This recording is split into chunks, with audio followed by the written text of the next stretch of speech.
Welcome to our YouTube channel knowledge beginner.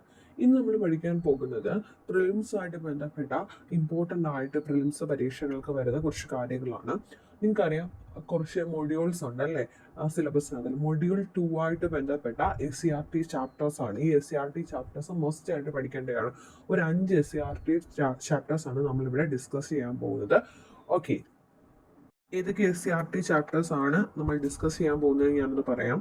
വൈവിധ്യങ്ങളുടെ India class 10, chapter 7 വൈവിധ്യങ്ങളുടെ India, chapter 8 India സാമ്പത്തിക ഭൂമിശാസ്ത്രം, class 7 chapter 13 ഇന്ത്യയിലൂടെ, and then class 5 chapter 11 നമ്മുടെ India. ഇത്രയും chapters ആണ് നമ്മൾ ഇന്ന് ഇവിടെ ഡിസ്കസ് ചെയ്യാൻ പോകുന്നത്.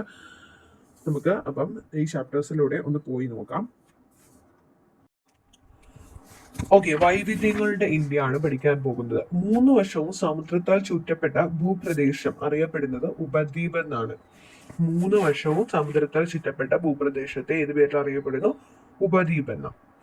ഒരു ഭൂഖണ്ഡത്തിൽ നിന്നും വ്യക്തമായി വേറിട്ട് നിൽക്കുന്നതും ഭൂമിശാസ്ത്രപരമായി വളരെയധികം പ്രാധാന്യം ഉള്ളതുമായ വലിയ ഭൂവിഭാഗങ്ങളാണ് ഉപഭൂഖണ്ഡം. ഇന്ത്യൻ ഉപഭൂഖണ്ഡത്തെ ഏഷ്യയിൽ നിന്നും വേർതിരിക്കുന്നത് ഹിമാലയ പർവ്വതമാണ്. ഇന്ത്യൻ ഉപഭൂഖണ്ഡത്തിൽ ഉൾപ്പെടുന്ന രാജ്യങ്ങൾ ഏതൊക്കെയാണ്? ഇന്ത്യ ഉണ്ട്, പാകിസ്ഥാൻ ഉണ്ട്, ഭൂട്ടാൻ ഉണ്ട്, നേപ്പാൾ ഉണ്ട്, ബംഗ്ലാദേശ് ഉണ്ട്. ഓക്കെ, ഇന്ത്യ, പാകിസ്ഥാൻ, ഭൂട്ടാൻ, ബംഗ്ലാദേശ്, നേപ്പാൾ 5 എണ്ണമാണ് അല്ലെ. ഇന്ത്യയുമായി കര അതിർത്തി പങ്കിടുന്ന രാജ്യങ്ങൾ ഏതൊക്കെയാണ്? ഇന്ത്യയുമായി കര അതിർത്തി പങ്കിടുന്ന രാജ്യങ്ങൾ Pakistan, Afghanistan, China, Nepal, Bhutan, Bangladesh, Myanmar. Okay, ഏതൊക്കെയാണ് ഇന്ത്യയുമായി കര അതിർത്തി പങ്കിടുന്ന രാജ്യങ്ങൾ? പാകിസ്ഥാൻ, നേപ്പാൾ, ഭൂട്ടാൻ, ബംഗ്ലാദേശ്, മ്യാൻമാർ, പിന്നെ ഏതാണ്? China, okay, Afghanistan. ഇനി ഇന്ത്യയുമായി സമുദ്ര അതിർത്തി പങ്കിടുന്ന രാജ്യങ്ങൾ ഏതൊക്കെയാണ്? ശ്രീലങ്ക, മാലിദ്വീപ്. ഇന്ത്യൻ സമുദ്രത്താൽ ചുറ്റപ്പെട്ട് കിടക്കുന്ന ഇന്ത്യൻ ഉപഭൂഖണ്ഡത്തിന്റെ തെക്ക് ഭാഗമാണ് ഇന്ത്യൻ ഉപദ്വീപ്. ഇന്ത്യയുടെ അക്ഷാംശ സ്ഥാനം എത്രയാണ്? 8°47' വടക്ക് മുതൽ 37°6' വടക്ക് വരെയാണ്. ഓക്കെ, ഒരുപാട് ചോദ്യങ്ങൾ ചോദിച്ചിട്ടുള്ളതാണ്. ഇന്ത്യയുടെ അക്ഷാംശ സ്ഥാനമാണ് 8°4' വടക്ക് മുതൽ 37°6' വടക്ക്. എന്നാൽ ഇന്ത്യയുടെ രേഖാംശ സ്ഥാനം എത്രയാണ്? 68°7' കിഴക്ക് മുതൽ 97°25' കിഴക്ക് വരെയാണ്. ഓക്കെ, അക്ഷാംശം വടക്കും രേഖാംശം കിഴക്കുമാണെന്ന് ഓർക്കുക. 8°4' വടക്ക് മുതൽ 37°6' വടക്ക് വരെയാണ് അക്ഷാംശം. രേഖാംശം 68°7' കിഴക്ക് മുതൽ 97°25' കിഴക്ക് വരെയാണ്. ദേവഭൂമിയിലൂടെ എന്ന കൃതി രചിച്ചതാരാണ്? MK രാമചന്ദ്രനാണ് ദേവഭൂമിയിലൂടെ എന്ന കൃതി രചിച്ചത്. MK രാമചന്ദ്രന്റെ മറ്റ് കൃതികളാണ് ഡാകിനിമാരുടെ ഹൃദയഭൂമിയിലൂടെ, ആദ്യ കൈലാസ യാത്ര. ഇതൊക്കെ MK രാമചന്ദ്രന്റെ കൃതിയാണ്. ഓക്കെ, ദേവഭൂമിയിലൂടെ ഓർത്തിരിക്കണം, MK രാമചന്ദ്രനാണ്. എങ്കിൽ അടുത്ത ചോദ്യം ഇതാണ്: ലോകത്തിന്റെ മേൽക്കൂര എന്നറിയപ്പെടുന്നത്? പാമീർ പീഠഭൂമിയാണ് ലോകത്തിന്റെ മേൽക്കൂര എന്നറിയപ്പെടുന്നത്. ഈ പാമീർ പീഠഭൂമിയിലാണ് ഹിന്ദുക്കുഷ്, സുലൈമാൻ, ടിയാൻഷാൻ, കുൻലുൻ, കാരക്കോറം തുടങ്ങിയ പർവ്വതനിരകൾ പാമീർ പീഠഭൂമിയിലാണ്. ചോദിക്കാം, കാരക്കോറം, ടിയാൻഷാൻ, കുൻലുൻ ഏത് പർവ്വതനിരയിലാണ്? ഏത് പീഠഭൂമിയിലാണ്? പാമീർ പീഠഭൂമിയിലാണ്. കാരക്കോറം പർവ്വതനിരയുടെ തുടർച്ചയാണ് ടിബറ്റിലെ കൈലാസ പർവ്വതനിരകൾ. അപ്പം ഏത് പർവ്വതനിരയുടെ തുടർച്ചയാണ് ടിബറ്റിലെ കൈലാസ പർവ്വതനിരകൾ എന്ന് പറയുന്നത്? കാരക്കോറം. ഇന്ത്യയുടെ ഭൂപ്രകൃതി എത്ര ആയിട്ടാണ് തരംതിരിച്ചിരിക്കുന്നത്? 5 ആയിട്ടാണ് തിരിച്ചിരിക്കുന്നത്. ഇന്ത്യയെ പ്രധാനമായിട്ട് 5 ഭൂമിശാസ്ത്ര മേഖലകളായി തിരിച്ചിരിക്കുന്നു. ഏതൊക്കെയാണ്? ഉത്തരപർവ്വത മേഖല, ഉപദ്വീപീയ പീഠഭൂമി, ഉത്തരമഹാസമതലം, തീരസമതലം, ദ്വീപുകൾ. അങ്ങനെ 5 എണ്ണമായിട്ടാണ് തിരിച്ചിരിക്കുന്നത്. ഒന്നാമത്തെയാണ് ഉത്തരപർവ്വത മേഖല. ഉത്തരപർവ്വത മേഖലയെ പറ്റി നോക്കാം. കാശ്മീരിന് വടക്ക് പടിഞ്ഞാറ് മുതൽ ഇന്ത്യയിലെ കിഴക്ക് അതിർത്തി വരെയുള്ള പർവ്വതനിരകളെ ഉത്തരപർവ്വത മേഖല എന്ന് വിളിക്കുന്നു. അപ്പോൾ ഉത്തരപർവ്വത മേഖല എന്ന് പറയുന്നത് എവിടെ തൊട്ട് എവിടെ വരെയാണ്? കാശ്മീരിന് വടക്ക് പടിഞ്ഞാറ് മുതൽ. ഉത്തരപർവ്വത മേഖല എന്ന് പറയുന്നത് കാശ്മീരിന് വടക്ക് പടിഞ്ഞാറ് മുതൽ ഇന്ത്യയുടെ കിഴക്കൻ അതിർത്തി വരെയുള്ള പർവ്വതനിരകളെ ഉത്തരപർവ്വത മേഖല എന്ന് വിളിക്കുന്നു. അപ്പം കാശ്മീരിന്റെ വടക്ക് പടിഞ്ഞാറ് മുതൽ ഇന്ത്യയുടെ കിഴക്കൻ അതിർത്തി വരെയുള്ള മേഖലകളെയാണ് ഉത്തരപർവ്വത മേഖല എന്ന് വിളിക്കുന്നത്. ഇനി പ്രധാനമായിട്ട് അറിഞ്ഞിരിക്കേണ്ടത് ഉത്തരപർവ്വത മേഖലയെ തന്നെ മൂന്നായിട്ട് തിരിച്ചിട്ടുണ്ട്. ട്രാൻസ് ഹിമാലയം എന്നും ഹിമാലയം എന്നും കിഴക്കൻ മലനിരകളെന്നും മൂന്നായിട്ട് തിരിച്ചിരിക്കുന്നു. എന്തൊക്കെയാണ്? ഉത്തരപർവ്വത മേഖലയെ മൂന്നായിട്ട് തിരിച്ചിരിക്കുന്നത് ട്രാൻസ് ഹിമാലയം, ഹിമാലയം, കിഴക്കൻ മലനിരകൾ.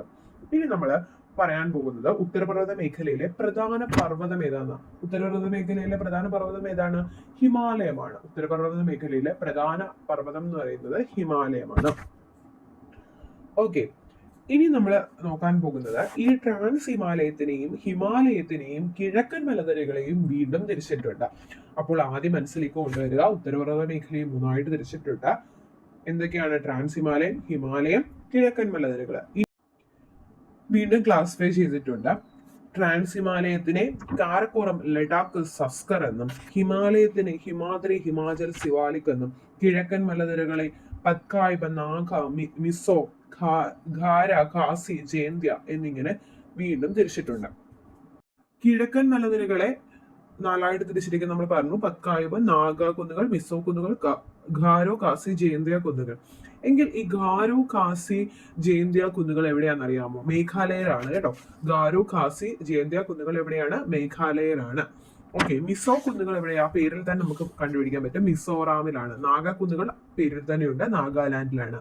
ഓക്കെ, അപ്പൊ അത് രണ്ടും കിട്ടും അല്ലെ. നാഗ കുന്നുകൾ നാഗാലാൻഡിലാണ്, മിസോ കുന്നുകൾ മിസോറാമിലാണ്. എന്നാൽ പത്കായ്ബോ എവിടെയാണെന്ന് അറിയാമോ? അതും നാഗാലാൻഡിലാണ്. പത്കായ്ബോ നാഗാലാൻഡിലാണ്. ഖാസി, ഗാരോ, ജയന്ത്യ കുന്നുകൾ മേഘാലയയിലാണ്. ഇനി നമുക്ക് ഓരോന്നും ഡീറ്റെയിൽ ആയിട്ട് പഠിക്കാം. ഉത്തരപർവ്വത മേഖലയെ മൂന്നായിട്ട് തിരിച്ചിരുന്നു. ട്രാൻസ് ഹിമാലയം, ഹിമാലയം, കിഴക്കൻ മലനിരകൾ. ആദ്യം നമ്മൾ പഠിക്കാൻ പോകുന്നത് ട്രാൻസ് ഹിമാലയത്തെ പറ്റിയാണ്. ട്രാൻസ് ഹിമാലയത്തിന്റെ ശരാശരി ഉയരം എത്രയാണ്? 6000 മീറ്റർ ആണ്. ട്രാൻസ് ഹിമാലയത്തിന്റെ ശരാശരി ഉയരം 6000 മീറ്റർ ആണ്. ഹിമാലയത്തിന്റെ ശരാശരി ഉയരം എത്രയാണ്? ഹിമാലയത്തിന്റെ ശരാശരി ഉയരം 2400 മീറ്റർ ആണ് കേട്ടോ. ട്രാൻസ് ഹിമാലയത്തിൻ്റെത് 6000 ആണ്. ഹിമാലയത്തിന്റെ 2400 കിലോമീറ്റർ ആണ്. ഓക്കെ, നമുക്കിനി ഓരോന്നും ഡീറ്റെയിൽ ആയിട്ട് പഠിക്കാം. ട്രാൻസ് ഹിമാലയത്തിനകത്ത് വരുന്ന ഏതൊക്കെയായിരുന്നു? കാരക്കോറം, ലഡാക്ക്, സസ്കർ എന്നിവയായിരുന്നു ട്രാൻസ് ഹിമാലയത്തിൽ അതിൽ വരുന്ന പർവ്വത നിരകൾ എന്ന് പറയുന്നത്. ട്രാൻസ് ഹിമാലയത്തിന്റെ ശരാശരി ഉയരമാണ് 6000 മീറ്റർ. ഓക്കെ, ട്രാൻസ് ഹിമാലയത്തിന്റെ ശരാശരി ഉയരം 6000 മീറ്റർ ആണ്. ട്രാൻസ് ഹിമാലയത്തിൽ വരുന്ന പർവ്വത നിരകളാണ് കാരക്കോറം, ലഡാക്ക്, സസ്കർ. ഇന്ത്യയിലെ ഏറ്റവും ഉയരമുള്ള കൊടുമുടി ഏതാണ്? ഇന്ത്യയിലെ തന്നെ ഏറ്റവും ഉയരമുള്ള കൊടുമുടിയാണ് മൗണ്ട് കെറ്റു അഥവാ ഗോഡ്വിൻ ഓസ്റ്റിൻ. മൗണ്ട് കെറ്റുവിന്റെ മറ്റൊരു പേരാണ് ഗോഡ്വിൻ ഓസ്റ്റിൻ. ഇന്ത്യയിലെ ഏറ്റവും ഉയരമുള്ള കൊടുമുടിയായിട്ടുള്ള മൗണ്ട് കെറ്റു, ഗോഡ്വിൻ ഓസ്റ്റിൻ. ഓക്കെ, മൗണ്ട് കെറ്റു സ്ഥിതി ചെയ്യുന്ന പർവ്വത നിര ഏതാണ്? ഒരുപാട് ചോദ്യങ്ങൾ വന്നിട്ടുള്ളതാണ്. മൗണ്ട് കെറ്റു സ്ഥിതി ചെയ്യുന്ന പർവ്വത നിരയാണ് കാരക്കോറം. കാരക്കോറത്തിലാണ് mount K two. എങ്കിൽ മൗണ്ട് കെറ്റുവിന്റെ ഉയരം എത്രയാണ്? 8661 മീറ്റർ. ഉറപ്പായും പഠിച്ചിരിക്കണം, 8661 മീറ്റർ. ഓക്കെ, എന്നാൽ PSC ഉത്തരസൂചിക പ്രകാരം 8611 മീറ്റർ ഒന്നും വന്നിട്ടുണ്ട് കേട്ടോ. 8611 8661 രണ്ടും പഠിച്ചു വെച്ചിരിക്കണേ. 8611 8661. ഓക്കെ, ട്രാൻസ് ഹിമാലയം കിട്ടിയല്ലോ. ഇനി അടുത്ത ഹിമാലയമാണ് ഇനി നോക്കാൻ പോകുന്നത്. ഹിമാലയത്തെ എത്രയായി തിരഞ്ഞെടുത്തിരുന്നു? ഹിമാദ്രി, ഹിമാചൽ, സിവാലിക്. ഓക്കെ, ട്രാൻസ് ഹിമാലയത്തിനും കിഴക്കൻ മലനിരകൾക്കും ഇടയിൽ വടക്ക് പടിഞ്ഞാറ് തെക്ക് കിഴക്ക് ദിശയിലാണ് സ്ഥിതി ചെയ്യുന്നത്. ഓക്കെ, നമ്മൾ ഇങ്ങനെ പഠിക്കണം. ട്രാൻസ് ഹിമാലയത്തിന് തൊട്ട് താഴെ ഹിമാലയത്തിന് തൊട്ട് താഴെ കിഴക്കൻ മലനിരകൾ. ഇങ്ങനെ പാരലൽ ആയിട്ട് വരുന്നത് നമ്മൾ ഓർക്കണം കേട്ടല്ലോ. അപ്പം ട്രാൻസ് ഹിമാലയം കഴിഞ്ഞു. ട്രാൻസ് ഹിമാലയത്തിന് തൊട്ട് താഴെയാണ് ഹിമാലയം. അപ്പം ഈ ഹിമാലയം എന്ന് പറയുന്നത് ഏതിന്റെയൊക്കെ ഇടയ്ക്കായിട്ട് വരും? ട്രാൻസ് ഹിമാലയത്തിന്റെയും കിഴക്കൻ മലനിരകളുടെയും ഇടയ്ക്കായിട്ടായിരിക്കും അല്ലേ വരുന്നത്. ഓക്കെ, അതാണ് ട്രാൻസ് ഹിമാലയത്തിനും കിഴക്കൻ മലനിരകൾക്കും ഇടയിൽ വടക്ക് പടിഞ്ഞാറ് തെക്ക് കിഴക്ക് ദിശയിലാണ്. എങ്ങനെയാണ്? വടക്ക് പടിഞ്ഞാറ് തെക്ക് കിഴക്ക് ദിശയിലാണ് ഹിമാലയം സ്ഥിതി ചെയ്യുന്നത്. ഹിമാലയ പർവ്വതനിരകളുടെ ഏകദേശ നീളം എത്രയാണ്? 2400 കിലോമീറ്റർ ആണ് ഹിമാലയ പർവ്വതനിരകളുടെ ഏകദേശ നീളം. കാശ്മീർ പ്രദേശത്ത് ഏകദേശം 400 കിലോമീറ്റർ വീതിയുള്ള ഉത്തരപർവ്വത നിരകൾക്ക് അരുണാചൽ പ്രദേശിൽ വീതി ഏകദേശം 150 കിലോമീറ്റർ ആണ്. അപ്പോൾ കാശ്മീരിൽ ഹിമാലയത്തിന്റെ നീളം എത്രയാണ്? 400 കിലോമീറ്റർ ആണ്. എന്നാൽ അരുണാചൽ പ്രദേശിലേക്ക് പോകുന്തോറും അവിടെ 150 കിലോമീറ്റർ ആണ് ചോദിച്ചിട്ടുണ്ട്. കാശ്മീരിൽ ഉത്തരപർവ്വത മേഖല അല്ലെങ്കിൽ ഹിമാലയത്തിന്റെ നീളം എത്രയാണ്? 400 കിലോമീറ്റർ ആണ്. എന്നാൽ അരുണാചൽ പ്രദേശിൽ എത്രയാണ്? 150 ആണ്. ഇനി ഉത്തരപർവ്വത നിരയുടെ ഏകദേശ വിസ്തൃതി എത്രയാണ്? 5 ലക്ഷം ചതുരശ്ര കിലോമീറ്റർ ആണ്. വിസ്തൃതി എത്രയാണ്? 5 ലക്ഷം ചതുരശ്ര കിലോമീറ്റർ ആണ്. ഹിമാലയ പർവ്വതനിരകളെ ഹിമാദ്രി, ഹിമാചൽ, സിവാലിക് എന്നിങ്ങനെ മൂന്നായി തിരിച്ചിരിക്കും നമുക്കറിയാം. അപ്പം ഹിമാലയത്തിലെ ആദ്യത്തെ നമുക്ക് നോക്കാം, ഹിമാദ്രിയാണ്. ആദ്യം ഹിമാദ്രിയാണ് നോക്കുന്നത്. ഹിമാദ്രി ഏറ്റവും ഉയരം കൂടിയ ഹിമാലയത്തിന്റെ ഭാഗമാണ് ഹിമാദ്രി എന്ന് പറയുന്നത്. ഹിമാദ്രിയുടെ ശരാശരി ഉയരം 6000 മീറ്റർ ആണ്. നേരത്തെ 6000 മീറ്റർ നമ്മളൊന്ന് പറഞ്ഞായിരുന്നു. അതെ, ട്രാൻസ് ഹിമാലയം 6000 മീറ്റർ തന്നെയാണ് ഉയരം. ഹിമാദ്രിയുടെ ഉയരവും 6000 മീറ്റർ ആണ്. ലോകത്തിലെ ഉയരം കൂടിയ കൊടുമുടികളായിട്ടുള്ള എവറസ്റ്റ്, കാഞ്ചൻജംഗ, നന്ദാദേവി, നംഗപർവ്വതം എന്നിവ ഹിമാദ്രിയിലാണ് സ്ഥിതി ചെയ്യുന്നത്. നേരത്തെ ചോദിച്ചിട്ടുള്ള ചോദ്യം മൗണ്ട് കെ2 സ്ഥിതി ചെയ്യുന്ന പർവ്വതനിര എവിടെയാണെന്ന് ചോദിച്ചിട്ടുണ്ട്. കാരക്കോറം. അതുപോലെ ചോദിക്കാം, എവറസ്റ്റ് സ്ഥിതി ചെയ്യുന്ന പർവ്വതനിര, എവറസ്റ്റ് സ്ഥിതി ചെയ്യുന്നത് എവിടെയാണ്? ഹിമാദ്രിയിലാണ്. ഓർക്കുക, എവറസ്റ്റ്, കാഞ്ചൻജംഗ, നന്ദാദേവി, നംഗപർവ്വതം ഇവയൊക്കെ സ്ഥിതി ചെയ്യുന്നത് ഹിമാദ്രിയിലാണ്. അതുപോലെ തന്നെ ഗംഗ, യമുന നദികളുടെ ഉത്ഭവ സ്ഥാനവും ഹിമാദ്രിയാണ്. ഗംഗ, യമുന നദികളുടെ ഉത്ഭവ സ്ഥാനവും ഹിമാദ്രിയാണ്. ഓക്കെ, ഇങ്ങനെ നമുക്ക് പഠിക്കാം. കുറച്ച് ഹൈറ്റ് കൂടിയ സ്ഥലമല്ലേ, അപ്പൊ ഹൈറ്റ് കൂടിയടത്തു നിന്നാണ് നദികൾ ഉത്ഭവിക്കുന്നത് ഓർത്ത് പഠിക്കുക. അങ്ങനെ ഗംഗ, യമുന അവിടെ കൊണ്ടുവരിക. അതുപോലെ തന്നെ എവറസ്റ്റ് കുറച്ച് ഉയരം കൂടിയെടുത്താണെന്ന് ഓർക്കുക. അപ്പൊ ഹിമാദ്രിയിലാണെന്ന് ഓർക്കുക. എന്താ, എവറസ്റ്റ്, കാഞ്ചൻജംഗ, നന്ദാദേവി, നംഗപർവ്വതം ഒക്കെ എവിടെയാണ്? ഹിമാദ്രിയിലാണ്. 6000 മീറ്റർ ഉയരമാണ്. ഏറ്റവും ഉയരം കൂടിയ ഭാഗമാണ് ഇവിടുത്തെ ഹിമാലയത്തിലെ. അടുത്താണ് ഹിമാചൽ എന്ന് പറയുന്നത്. ഹിമാചലിന്റെ ഉയരം എന്ന് പറയുന്നത് 3000 മീറ്റർ ആണ്. ഹിമാചലിന്റെ ശരാശരി ഉയരം എന്ന് പറയുന്നത് 3000 മീറ്റർ ആണ്. ഹിമാദ്രിയുടെ തെക്ക് ഭാഗത്തായിട്ടാണ് സ്ഥിതി ചെയ്യുന്നത്. ഹിമാദ്രിയുടെ തെക്ക്, അപ്പം ഇതും അങ്ങനെ താഴെയാന്ന് ഓർക്കുക. ഹിമാദ്രി, ഹിമാചൽ, സിവാലിക് അങ്ങനെ പാരലൽ ആയിട്ട് വരുന്നത്. അപ്പൊ ഹിമാദ്രിയുടെ തൊട്ട് തെക്കായിട്ടാണ് ഹിമാചൽ വരുന്നത്. അവിടുത്തെ കുറച്ച് പ്രത്യേകതകൾ എന്താണ്? ഷിംല, ഡാർജിലിംഗ് തുടങ്ങിയ സുഖവാസ കേന്ദ്രങ്ങൾ സ്ഥിതി ചെയ്യുന്നത് ഹിമാലയ ഭാഗത്താണ്. കുറച്ച് ഉയരം കുറവാണെന്ന് ഓർക്കുക. അപ്പം അവിടെയാണ് കുറച്ച് സുഖവാസ കേന്ദ്രങ്ങളൊക്കെ ഉള്ളത്. ഷിംലയും ഡാർജിലിംഗും ഒക്കെ ഉള്ളത് എവിടെയാണ്? ഹിമാചലിലാണ്. കിട്ടിയല്ലോ. ഇനി സിവാലിക്കിന്റെ ശരാശരി ഉയരം എത്രയാണ്? 1220 മീറ്റർ. ഓക്കെ, അപ്പൊ നമ്മൾ ഇതുവരെ പറഞ്ഞ എന്താണ്? ട്രാൻസ് ഹിമാലയം പറഞ്ഞു. ട്രാൻസ് ഹിമാലയത്തെ കാരക്കോറം, ലഡാക്ക്, സസ്കർ എന്നിങ്ങനെ തിരിച്ചിട്ടുണ്ട്. ട്രാൻസ് ഹിമാലയത്തിന്റെ ശരാശരി ഉയരം എത്രയായിരുന്നു? 6000 മീറ്റർ ആയിരുന്നു. അവിടെയാണ് മൗണ്ട് കെ2 അഥവാ ഗോൾഡ്വിൻ ഓസ്റ്റൻ സ്ഥിതി ചെയ്യുന്നത്. ഓക്കെ, 8661 അല്ലെങ്കിൽ 8611 മീറ്റർ. അത് കഴിഞ്ഞിട്ട് ഹിമാദ്രി, ഹിമാചൽ, സിവാലിക് എന്ന് തിരിച്ചിട്ടുണ്ട്. ഹിമാലയത്തിന്റെ ശരാശരി ഉയരം എത്രയായിരുന്നു? 2400 കിലോമീറ്റർ ആയിരുന്നു അല്ലെ? ഓക്കെ, അത് കഴിഞ്ഞിട്ട് നമ്മൾ അവിടെ പറഞ്ഞായിരുന്നു അരുണാചൽ പ്രദേശിലെ 150, ഇവിടെ കാശ്മീരിലെ 400 കിലോമീറ്റർ ആയിരുന്നു എന്ന് പറഞ്ഞു ഹിമാലയത്തിന്റെ വീതി.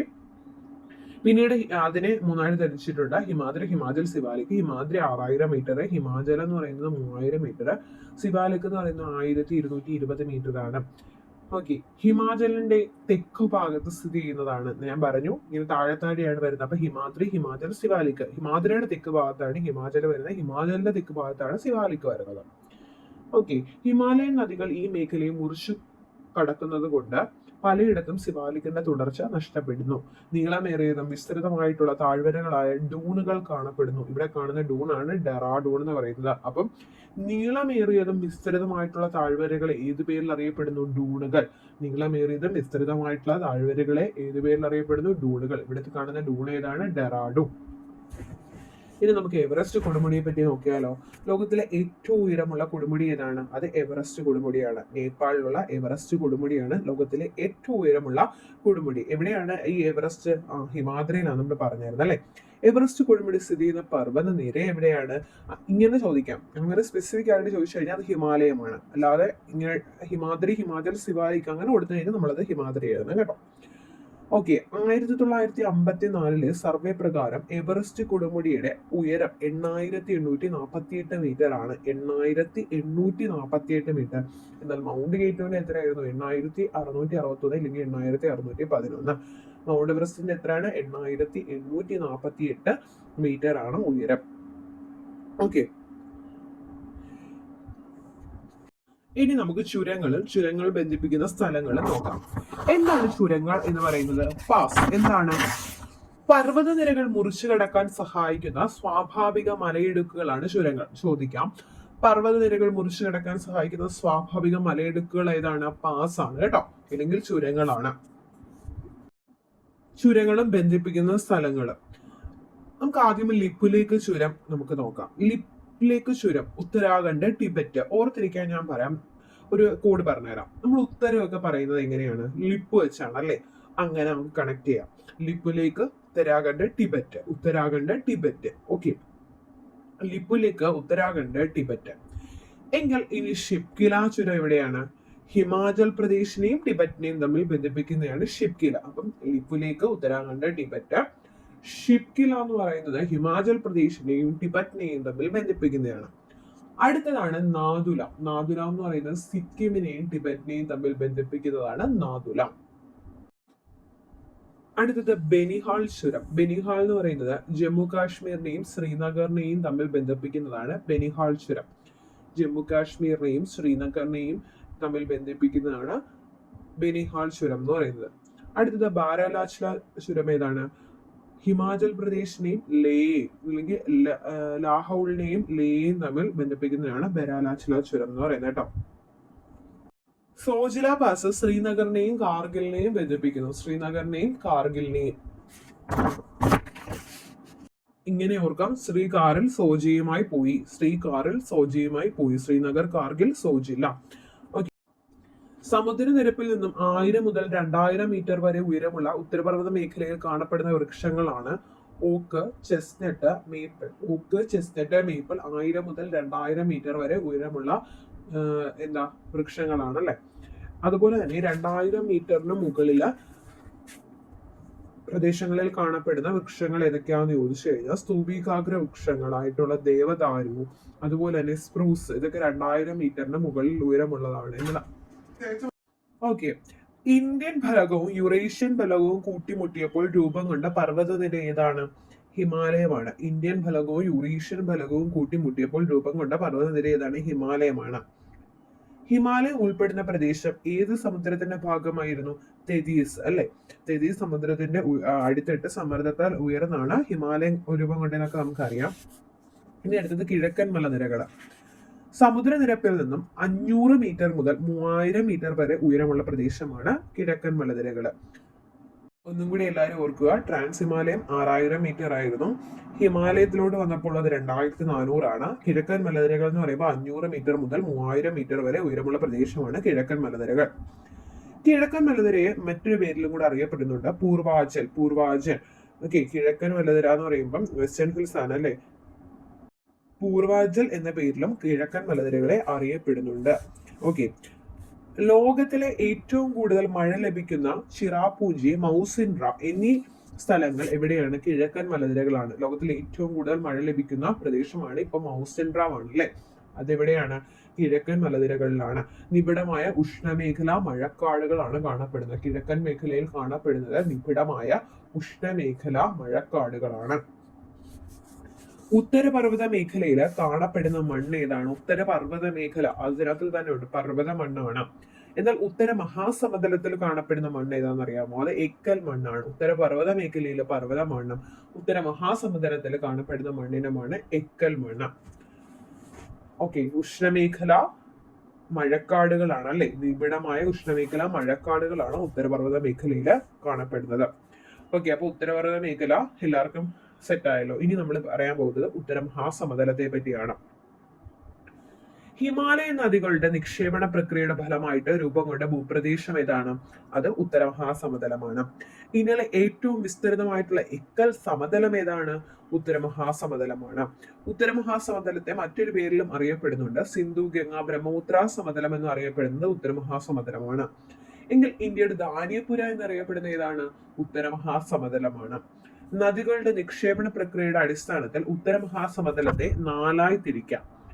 പഞ്ചാബ് ഹരിയാന സമതലം, മരുസ്ഥലി ബാഗർ സമതലം, ഗംഗാ സമതലം, ബ്രഹ്മപുത്ര സമതലം എന്നിങ്ങനെ 4ആയിട്ട് തിരിക്കാം. അതായത് നദികളുടെ നിക്ഷേപണ പ്രക്രിയകളുടെ അടിസ്ഥാനത്തിലാണ് ഉത്തര മഹാസമതലത്തെ 4ആയിട്ട് തിരിച്ചിരിക്കുന്നത്. എങ്കിൽ പഞ്ചാബ് ഹരിയാന സമതലം സിന്ധുവും അതിന്റെ പോഷക നദികളുടെയും നിക്ഷേപണ പ്രക്രിയ മൂലം രൂപപ്പെട്ട സമതലമാണ് പഞ്ചാബ് ഹരിയാന സമതലം എന്ന് പറയുന്നത്. അപ്പം സിന്ധു അതിന്റെ പോഷക നദികളുമാണ് പഞ്ചാബ് ഹരിയാന സമതലത്തിന്റെ രൂപീകരണത്തിന് കാരണം. എന്നാൽ മരുസ്ഥലി ഭാഗർ, രാജസ്ഥാനിലെ മരുസ്ഥലി ഭാഗർ സമതലത്തിന്റെ രൂപീകരണത്തിന് കാരണം ഏതാണ്? ലൂണി, സരസ്വതി നദികളാണ്. ഗംഗാ സമതലത്തിന്റെ രൂപീകരണത്തിന് കാരണം ഗംഗയും പോഷക നദികളുമാണ്. ബ്രഹ്മപുത്ര സമതലം ആസാം. ആസാമിലെ ബ്രഹ്മപുത്ര സമതലത്തിന്റെ രൂപീകരണത്തിന് കാരണം ബ്രഹ്മപുത്രയും പോഷക നദികളുമാണ്. കൂടുതൽ ചോദിച്ചു കണ്ടിരിക്കുന്നത് മരുസ്ഥലി ബാഗർ, രാജസ്ഥാൻ മരുസ്ഥലി ബാഗർ സമതലത്തിന്റെ രൂപീകരണത്തിന് കാരണമായിട്ടുള്ള നദി ഏതാണ്? ലൂണി, സരസ്വതി നദികളാണ്. അതിവിശാലമായതും അതിവിശാലവും നിരപ്പേറിയതുമായിട്ടുള്ള ഭൂസവിശേഷത ഉള്ളതിനാൽ ഉത്തരമഹാസമുദ്രത്തിൽ റെയിൽ റോഡ് കനാൽ ശൃംഖലകൾ ഏറ്റവും കൂടുതൽ കാണപ്പെടുന്നു. ഏറ്റവും കൂടുതൽ റെയിൽ ഇല്ലെങ്കിൽ കനാൽ ശൃംഖലകളൊക്കെ കാണപ്പെടുന്നത് ഉത്തരമഹാസമുദ്രത്തിലാണ്. ഈർപ്പം തീരെയില്ലാത്ത ലവണാംശമുള്ള മണ്ണിനെ എന്താണ്? മരുഭൂമി മണ്ണാണ് കേട്ടോ. ഈർപ്പം തീരെയില്ലാത്ത ലവണാംശമുള്ള മണ്ണാണ് മരുഭൂമി മണ്ണ്. ഉത്തരമഹാസമുദ്രത്തിന്റെ പടിഞ്ഞാറ് ഭാഗത്ത് മഴ തീരെ കുറവാണ്. ഈ പ്രദേശം അറിയപ്പെടുന്നത് ഥാർ മരുഭൂമിയാണ് കേട്ടോ. രാജസ്ഥാനിലെ താർ മരുഭൂമിയാണ് ഉത്തരമഹാസമുദ്രത്തിന്റെ പടിഞ്ഞാറ് ഭാഗത്ത്. അവിടെ മഴ തീരെ കുറവായതിനാൽ അവിടെ എന്താണ്? മരുഭൂമിയാണ്. അവിടുത്തെ മണ്ണെന്ന് പറയുന്നത് ഈർപ്പം തീരെയില്ലാത്ത ലവണാംശമുള്ള മണ്ണാണ്. അതിനെയാണ് മരുഭൂമി മണ്ണെന്ന് പറയുന്നത്. ഇന്ത്യയിൽ ഏറ്റവും കൂടുതൽ ചൂട് അനുഭവപ്പെടുന്ന ജയ്സാൽമർ എന്ന് പറയുന്ന പ്രദേശം അത് ഥാർ മരുഭൂമിയിലാണ്. ജയ്സാൽമർ എവിടെയാണ്? ഥാർ മരുഭൂമിയിലാണ്. 7 ഉത്തരേന്ത്യൻ സംസ്ഥാനങ്ങളിലായിട്ടാണ് ഉത്തര മഹാസമതലം വ്യാപിച്ചു കിടക്കുന്നത്. ലോകത്തിലെ തന്നെ ഏറ്റവും വിസ്തൃതമായിട്ടുള്ള എക്കൽ സമതലങ്ങളാണ്. ഹിമാലയത്തിൽ നിന്ന് ഒഴുകിയെത്തുന്ന നദികളുടെ അനേകായിരം വർഷങ്ങളായി തുടർന്ന് വരുന്ന നിക്ഷേപണ പ്രക്രിയയുടെ ഫലമായിട്ട് രൂപം കൊണ്ട അതിവിശാലമായിട്ടുള്ള സമതലമാണ് ഉത്തര മഹാസമതലം എന്ന് പറയുന്നത്. ഉത്തരമഹാസമതല മേഖലയിലെ കൃഷി ചെയ്യുന്ന പ്രധാന വിളകളാണ് ഗോതമ്പ്, ചോളം, നെല്ല്, കരിമ്പ്, പരുത്തി, പയർവർഗ്ഗങ്ങൾ. പഞ്ചാബ്, ഹരിയാന സമതല പ്രദേശങ്ങളിലെ പ്രധാന വിളകളാണ് ഗോതമ്പ്, ചോളം, കരിമ്പ്. മരുഭൂമി പ്രദേശത്തെ സ്വാഭാവിക സസ്യജാലങ്ങളാണ് മുൾച്ചെടികളും കുറ്റിക്കാടുകളും. നമ്മൾ പറഞ്ഞു രാജസ്ഥാനില് എന്താണ്? ഥാർ മരുഭൂമിയൊക്കെ കാണുന്നത്. പടിഞ്ഞാറ് ഭാഗത്ത് എന്താണ്? മരുഭൂമിയാന്ന് പറഞ്ഞത് അല്ലെ. രാജസ്ഥാനിലെ പ്രധാനപ്പെട്ട കൃഷി ഏതൊക്കെയാണ്? ബജ്രയും ജോവറുമാണ് രാജസ്ഥാനിലെ പ്രധാനപ്പെട്ട കൃഷി എന്ന് പറയുന്നത്. ബജ്രയും ജോവറും. അടുത്തായി നോക്കാൻ പോകുന്നത് ഉപദ്വീപ് പീഠഭൂമിയാണ്. ഇന്ത്യയിലെ ഏറ്റവും വലിയ ഭൂപ്രദേശമാണ് ഉപദ്വീപ് പീഠഭൂമി. ഇന്ത്യൻ ഉപഭൂഖണ്ഡത്തിലെ ഏറ്റവും പഴക്കമേറിയ ഭൂപ്രദേശമാണ് ഉപദ്വീപ് പീഠഭൂമി എന്ന് പറയുന്നത്. ഏറ്റവും പഴക്കമേറിയതാണ് കേട്ടോ. ഉപദ്വീപ് പീഠഭൂമിയിലെ ഏറ്റവും ഉയരം കൂടിയ കൊടുമുടിയാണ് ആനമുടി. 2695 മീറ്റർ നീളമുള്ള ഇടുക്കിയിൽ സ്ഥിതി ചെയ്യുന്ന ആനമുടിയാണ് ഉപദ്വീപ് പീഠഭൂമിയിലെ ഏറ്റവും ഉയരം കൂടിയ കൊടുമുടി. ധാതുക്കളുടെ കലവറ എന്നറിയപ്പെടുന്നത് ഉപദ്വീപ് പീഠഭൂമിയാണ്. ധാതുക്കളുടെ കലവറ. ഉപദ്വീപ് പീഠഭൂമിയിലെ നൈസർഗിക സസ്യജാലങ്ങൾ എന്താണ്? ഉഷ്ണമേഖല, ഇലപൊഴിയും കാടുകളാണ്. ഉപദ്വീപ് പീഠഭൂമിയിൽ കാണപ്പെടുന്ന വൃക്ഷങ്ങൾ ഏതൊക്കെയാണ്? തേക്ക്, സാല്, ചന്ദനം. ഉപദ്വീപ് പീഠഭൂമിയിലെ പർവ്വതങ്ങളാണ് ആരവല്ലി, പശ്ചിമഘട്ടം, പൂർവ്വഘട്ടം, വിന്ധ്യ, സത്പുര നിരകളാണ് ഉപദ്വീപ് പീഠഭൂമിയിലെ പർവ്വതങ്ങൾ. ചോദിച്ചിട്ടുണ്ട്. ഉപദ്വീപ് പീഠഭൂമിയിലെ പ്രധാന പീഠഭൂമികൾ ഏതൊക്കെയാണ്? ഛോട്ടാനാഗ്പൂർ, മാൽവ, ഡെക്കാൻ പീഠഭൂമി എന്നിവയാണ് ഉപദ്വീപ് പീഠഭൂമിയിലെ പ്രധാന പീഠഭൂമികൾ. മധ്യപ്രദേശ്, ജാർഖണ്ഡ്, ഛത്തീസ്ഗഡ് എന്നീ സംസ്ഥാനങ്ങളും മഹാരാഷ്ട്ര, കർണാടക, തമിഴ്നാട്, തെലങ്കാന, ഒഡീഷ, പശ്ചിമ ബംഗാൾ എന്നീ സംസ്ഥാനങ്ങളുടെ ചില പ്രദേശങ്ങളും ഉൾപ്പെട്ട ഭൂവിഭാഗമാണ് ഉപദ്വീപ് പീഠഭൂമി. ഉറപ്പേറിയ ശിലകളാൽ നിർമ്മിതമായിട്ടുള്ള ഭൂവിഭാഗമാണ് ഉപദ്വീപ് പീഠഭൂമി. ഉപദ്വീപ് പീഠഭൂമിയുടെ ഏകദേശ വിസ്തൃതി 15 ലക്ഷം ചതുരശ്ര കിലോമീറ്റർ ആണ്. കാലികമായി മാത്രം മഴ ലഭിക്കുന്ന ഉപദ്വീപ് പീഠഭൂമിയിലെ നൈസർഗിക സസ്യജാലങ്ങൾ ഉഷ്ണമേഖല, ഇലപൊഴിയും കാടുകളാണ്. ധാരാളമായി മഴ ലഭിക്കുന്ന പശ്ചിമഘട്ട മലനിരകളുടെ പടിഞ്ഞാറൻ ചെരുവുകളിൽ കാണപ്പെടുന്നത് ഉഷ്ണമേഖല മഴക്കാടുകളാണ്. ഉപദ്വീപ് പീഠഭൂമിയുടെ തെക്ക് ഭാഗത്താണ് ഡെക്കാൻ പീഠഭൂമി സ്ഥിതി ചെയ്യുന്നത്. ലാവ തണുത്തുറഞ്ഞുണ്ടായ പീഠഭൂമിയാണ് ഡെക്കാൻ പീഠഭൂമി. ആഗ്നേയശിലകളായിട്ടുള്ള ബസാൾട്ടിനാൽ നിർമ്മിതമായ പീഠഭൂമിയാണ് ഡെക്കാൻ പീഠഭൂമി. ഡെക്കാൻ പീഠഭൂമിയിൽ കാണപ്പെടുന്ന മണ്ണാണ് കറുത്ത മണ്ണ്. പരുത്തി കൃഷിക്ക് ഏറ്റവും അനുയോജ്യമായിട്ടുള്ള മണ്ണാണ് കറുത്ത മണ്ണ്. മൺസൂൺ മഴയും ഇടവിട്ടുള്ള വേനൽക്കാലവും മാറി മാറി അനുഭവപ്പെടുന്ന പ്രദേശങ്ങളിൽ രൂപപ്പെടുന്ന മണ്ണിനുമാണ് ലാറ്ററൈറ്റ് മണ്ണ്. ഉപദ്വീപ് പീഠഭൂമിയിൽ കാണപ്പെടുന്ന ചെമ്മണ്ണിന് ചുവപ്പ് നിറം നൽകുന്നത് മണ്ണിലെ ഇരുമ്പിന്റെ അംശമാണ്. ചെമ്മണ്ണിന് താരതമ്യേന ഫലപുഷ്ടി കുറഞ്ഞതാണ് കേട്ടോ. ഉപദ്വീപ് പീഠഭൂമിയിൽ മൺസൂൺ മഴയും ഇടവിട്ടുള്ള വേനൽക്കാലവും മാറി മാറി അനുഭവപ്പെടുന്ന പ്രദേശങ്ങളിൽ രൂപപ്പെടുന്ന മണ്ണിനമാണ് ലാറ്ററൈറ്റ് മണ്ണ്. ഇപ്പോൾ പരുത്തി കൃഷിക്ക് അനുയോജ്യമായിട്ടുള്ള കറുത്ത മണ്ണുണ്ട് അവിടെ. അതുപോലെ തന്നെ ഫലപുഷ്ടി കുറഞ്ഞ ചെമ്മണ്ണുണ്ട്. പിന്നീട് ഇരുമ്പിന്റെ അംശമുള്ളതാണ് ചെമ്മണ്ണ്. അതുപോലെ തന്നെ ഉപദ്വീപ പീഠഭൂമിയിൽ മൺസൂൺ മഴയും ഇടവിട്ടുള്ള വേനൽക്കാലവും മാറി മാറി അനുഭവപ്പെടുന്ന പ്രദേശങ്ങളിൽ ലാറ്ററൈറ്റ് മണ്ണും ഉണ്ട്. ഉപദ്വീപ പീഠഭൂമിയിലെ വൈവിധ്യമാർന്ന ഭൗതിക സവിശേഷതകൾ ഏതൊക്കെയാണ്? ആരവല്ലി പർവ്വതനിര, വിന്ധ്യ നിരകൾ, ഛോട്ടാ നാഗ്പൂർ, പൂർവ്വഘട്ടം, മാൾവ പീഠഭൂമി, സത്പുര നിരകൾ, ഡെക്കാൻ പീഠഭൂമി, പശ്ചിമഘട്ടം, കത്തിയവാർ, കച്ച് ഉപദ്വീപ് തുടങ്ങിയവ ഉപദ്വീപ പീഠഭൂമിയിലെ ഭൗതിക സവിശേഷതകളാണ്. ഉപദ്വീപ പീഠഭൂമിയിലെ പ്രധാന ധാതു വിഭാഗങ്ങളാണ് ഇരുമ്പയിര്, കൽക്കരി, മാംഗനീസ്, ബോക്സൈറ്റ്, ചുണ്ണാമ്പ് കല്ല്. പ്രധാന തൊഴിൽ മേഖലകളാണ് കൃഷി, ഖനനം, ധാതു അധിഷ്ഠിത വ്യവസായങ്ങൾ. ഉപദ്വീപ പീഠഭൂമിയിലെ പ്രധാന കാർഷിക വിളകളാണ് പരുത്തി, പയർവർഗ്ഗങ്ങൾ, നിലക്കടല, കരിമ്പ്, ചോളം, റാഗി, മുളക് തുടങ്ങിയവ. അടുത്തതായി നമുക്ക് ഉപദ്വീപ നദികളെ പറ്റി നോക്കാം. ഇന്ത്യയിലെ നദികളെ ഉത്ഭവത്തിന്റെ അടിസ്ഥാനത്തിൽ ഹിമാലയൻ നദികളെന്നും ഉപദ്വീപൻ നദികളെന്നും രണ്ടായി തിരിച്ചിരിക്കുന്നു. ഹിമാലയൻ നദികൾ വേനൽക്കാലത്തും മഴക്കാലത്തും ജലസമൃദ്ധമാണ്. മഴയെ ആശ്രയിച്ച് ഒഴുകുന്നവയാണ് ഉപദ്വീപ നദികൾ. ഓക്കെ, ഉപദ്വീപ പീഠഭൂമിയിലെ ഉയർന്ന പ്രദേശങ്ങളിൽ നിന്നാണ് ഉപദ്വീപ നദികൾ ഉത്ഭവിക്കുന്നത്. നമുക്ക് ഉപദ്വീപ നദികളെ പടിഞ്ഞാറോട്ടൊഴുകുന്ന ഉപദ്വീപ നദികളെന്നും കിഴക്കോട്ടൊഴുകുന്ന ഉപദ്വീപ നദികളെന്നും രണ്ടായി തിരിക്കാം. പടിഞ്ഞാറോട്ടൊഴുകുന്ന ഉപദ്വീപ നദികളാണ് നർമ്മദയും താപ്തിയും. കിഴക്കോട്ടൊഴുകുന്നതാണ് മഹാനദി, ഗോദാവരി, കൃഷ്ണ, കാവേരി. ഉപദ്വീപ നദികളിൽ ഏറ്റവും നീളം കൂടിയ നദി ഏതാണ്? ഗോദാവരിയാണ്. ഉപദ്വീപ നദികളിൽ ഏറ്റവും നീളം കൂടിയ നദി ഏതാണ്? ഗോദാവരിയാണ്. 1465 കിലോമീറ്റർ ആണ് ഗോദാവരിയുടെ നീളം. മിക്ക ഉപദ്വീപ നദികളിലും എന്തുണ്ട്? വെള്ളച്ചാട്ടങ്ങളുണ്ട്. മിക്ക ഉപദ്വീപ നദികളിലും വെള്ളച്ചാട്ടങ്ങളുണ്ട്. ഉപദ്വീപ നദികളിലെ വെള്ളച്ചാട്ടങ്ങളിൽ ഏറ്റവും ഉയരം കൂടിയതാണ് ജോഗ് വാട്ടർഫോൾസ്. ജോഗ് വാട്ടർഫോൾസ് എന്ന് പറയുന്നത് ശരാവതി നദിയിലാണ്. കർണാടകയിലെ ശരാവതി നദിയിലാണ് ജോഗ് വാട്ടർഫോൾസ്. 225 മീറ്റർ ആണ് ജോഗ് വാട്ടർഫോൾസിന്റെ ഉയരം. ആദ്യം നമുക്ക് ഹിമാലയൻ നദികൾ നോക്കാം. ഹിമാലയത്തിലെ മഞ്ഞുമൂടിയ കൊടുമുടികളും ഹിമാനികളും ശുദ്ധജലത്തിന്റെ വൻ ശേഖരങ്ങളാണ്. മഞ്ഞുപാളികൾ ഉരുകി രൂപം കൊള്ളുന്ന നീർച്ചാലുകൾ ചേർന്ന അനേകം മഹാനദികൾ ജന്മമെടുക്കുന്നു. ഇവ ഹിമാലയൻ നദികൾ എന്നറിയപ്പെടുന്നു. നമുക്കറിയാം, പ്രധാന ഹിമാലയൻ നദികളാണ് സിന്ധു, ഗംഗ, ബ്രഹ്മപുത്ര. ഓക്കെ, സിന്ധു, ഗംഗ, ബ്രഹ്മപുത്ര ആണ് പ്രധാന ഹിമാലയൻ നദികൾ. ബ്രഹ്മപുത്രയെ പറ്റി കുറച്ച് കാര്യങ്ങൾ പറയാം. ബ്രഹ്മപുത്ര ടിബറ്റിൽ അറിയപ്പെടുന്നത് സാങ്പോ എന്നാണ്. ടിബറ്റിൽ ബ്രഹ്മപുത്ര അറിയപ്പെടുന്നത് എന്താണ്? സാങ്പോ എന്ന്. അതുപോലെ തന്നെ ബംഗ്ലാദേശിൽ ബ്രഹ്മപുത്ര അറിയപ്പെടുന്നത് ജമുന എന്നാണ്. ടിബറ്റിൽ ബ്രഹ്മപുത്ര സാങ്പോ എന്നും ബംഗ്ലാദേശിൽ ജമുന എന്നുമാണ് അറിയപ്പെടുന്നത്. ഇനി ഹിമാലയൻ നദികളും അവയുടെ നീളം, ഉത്ഭവസ്ഥാനം അതൊക്കെ നമുക്കൊന്ന് നോക്കാം.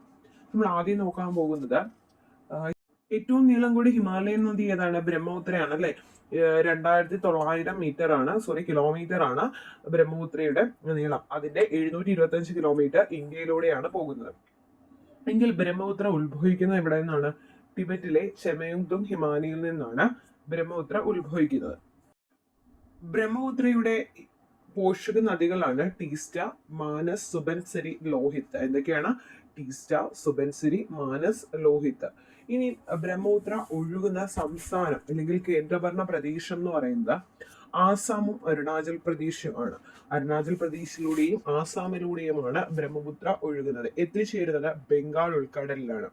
ഓർക്കുക, ഗംഗയും ബ്രഹ്മപുത്രയും ബംഗാൾ ഉൾക്കടലിലാണ് എത്തിച്ചേരുന്നത്. എന്നാൽ സിന്ധു ആകട്ടെ അറബിക്കടലിലുമാണ്. ഒന്നും കൂടെ പറയുക, ബ്രഹ്മപുത്ര 2900 കിലോമീറ്റർ ആണ്. ടിബറ്റിലെ ചെമയുങ്തുങ് ഹിമാനിയിൽ നിന്നാണ് ഉത്ഭവിക്കുന്നത്. ടീസ്റ്റ, മാനസ്, സുബൻസിരി, ലോഹിത് എന്നിവയാണ് പോഷക നദികൾ. ആസാം, അരുണാചൽ പ്രദേശ് എന്നീ സംസ്ഥാനങ്ങളിലൂടെയാണ് ഒഴുകുന്നത്. ബംഗാൾ ഉൾക്കടലിൽ എത്തിച്ചേരുന്നു. അടുത്തത് ബംഗാൾ ഉൾക്കടലിൽ പതിക്കുന്ന ഗംഗ ഹിമാലയൻ നദിയാണ്. 2500 കിലോമീറ്റർ ആണ് നീളം. ഗംഗോത്രി ഹിമാനിയിലെ ഗോമുഖ് ഗുഹയിൽ നിന്നാണ് ഉത്ഭവിക്കുന്നത്. ഗംഗോത്രി ഹിമാനിയിലെ ഗോമുഖ് ഗുഹയിൽ നിന്ന്, ഉത്തരാഖണ്ഡിലാണ് കേട്ടോ. ഗംഗോത്രി ഹിമാനിയിലെ ഗോമുഖ് ഗുഹയിൽ നിന്നാണ് ഉത്ഭവിക്കുന്നത്, ഉത്തരാഖണ്ഡിലെ. പോഷക നദികൾ ഏതൊക്കെയാണ്? ഗംഗയുടെ പോഷക നദിയാണ് യമുന. അതുപോലെ തന്നെ സോൺ, കോസി, ഗണ്ഡക്, ഗോമതി, കാഗ്ര ഇവയെല്ലാം ഗംഗയുടെ പോഷക നദികളാണ്. ബ്രഹ്മപുത്രയുടെ ഏതൊക്കെയായിരുന്നു? ടീസ്റ്റ, മാനസ്, സുബൻസിരി, ലോഹിത്. ഓക്കെ, ഗംഗയുടെയോ? യമുന, സോൺ, കാഗ്ര, കോസി, ഗാണ്ഡക്, ഗോമതി. ഉത്തരാഖണ്ഡ്, ഉത്തർപ്രദേശ്, ബീഹാർ, പശ്ചിമ ബംഗാൾ എന്നീ സംസ്ഥാനങ്ങളിലൂടെയാണ് ഗംഗ ഒഴുകുന്നത്. ഉത്തരാഖണ്ഡ്, ഉത്തർപ്രദേശ്, ബീഹാർ, പശ്ചിമ ബംഗാൾ. ബംഗാൾ ഉൾക്കടലിൽ ചെന്ന് പതിക്കുന്ന നദിയാണ് ഗംഗ. ഓക്കെ, ഇനി അടുത്തത് സിന്ധു. സിന്ധു നദി എവിടെ നിന്നാണ് ഉത്ഭവിക്കുന്നത്? ബ്രഹ്മപുത്ര ടിബറ്റിലെ ചെങ്ഡുങ് ഹിമാനിയിൽ നിന്നാണെങ്കിൽ സിന്ധു ഉത്ഭവിക്കുന്നത് ടിബറ്റിലെ മാനസ സരോവർ തടാകത്തിൽ നിന്നാണ്. ഓക്കെ, 2880 കിലോമീറ്റർ ആണ് നീളം. മാനസ സരോവർ തടാകത്തിൽ നിന്നാണ്, ടിബറ്റിലെ മാനസ സരോവർ തടാകത്തിൽ നിന്നാണ് സിന്ധു ഉത്ഭവിക്കുന്നത്. 2880 കിലോമീറ്റർ ആണ് നീളം എന്ന് പറയുന്നത്. പോഷക നദികളാണ് ജലം, ചിനാബ്, രവി, ബിയാസ്, സത്ലജ്. ജലം, ചിനാബ്, ബിയാസ്, രവി, സത്ലജ്. ഓക്കെ, ഒഴുകുന്ന സംസ്ഥാനങ്ങൾ അല്ലെങ്കിൽ കേന്ദ്രഭരണ പ്രദേശമാണ് ജമ്മു കാശ്മീറും ലഡാക്കും. ജമ്മു കാശ്മീറും ലഡാക്കിലൂടെയാണ് ഒഴുകുന്നത്. നമുക്കറിയാം പതിക്കുന്നത് അറബിക്കടലിലാണ്. അറബിക്കടലിൽ ആണ് എത്തിച്ചേരുന്നത്. ഓക്കെ, ഗംഗയുടെ ഏക ഉപദ്വീപ പോഷക നദി ഏതാണെന്ന് അറിയാമോ? സോൺ ആണ് ഗംഗയുടെ ഏക ഉപദ്വീപ പോഷക നദി. അതുപോലെ തന്നെ യമുന എന്ന് പറയുന്നത് ഗംഗയുടെ പോഷക നദിയാണ്. യമുനയുടെ പോഷക നദിയാണ് ചെമ്പൽ, ബെദ്വ, കെൻ. ചെമ്പൽ, ബെദ്വ, കെൻ എന്ന് പറയുന്നത് യമുനയുടെ പോഷക നദികളാണ്. ചമ്പൽ, ബെദ്വ, കെൻ എന്ന് പറയുന്നത് യമുനയുടെ പോഷക നദികളാണ്. ഇനി നമുക്ക് ഉപദ്വീപ നദികൾ നോക്കാം. ഓൾറെഡി ഉപദ്വീപ നദികളെ പറ്റി ചെറിയൊരു ഇൻട്രൊഡക്ഷൻ തന്നിരുന്നു. ഉപദ്വീപ നദികളിനകത്തില് പടിഞ്ഞാറോട്ട് ഒഴുകുന്ന ഉപദ്വീപ നദികളാണ് നർമ്മദയും താപ്തിയും. അതുപോലെ തന്നെ ബാക്കി കിഴക്കോട്ടാണ് ഒഴുകുന്നത്. ഹിമാലയൻ നദികളിനകത്തില് അറബിക്കടലിൽ പതിക്കുന്ന നദി ഏതായിരുന്നു? സിന്ധു ആയിരുന്നു അല്ലെ. ബാക്കി രണ്ടും ബംഗാൾ ഉൾക്കടലിലാണ്. ഇനി ഉപദ്വീപ നദിയിലോട്ട് വരുമ്പോൾ അറബിക്കടലിൽ പതിക്കുന്ന നദികളാണ് നർമ്മദയും താപ്തിയും.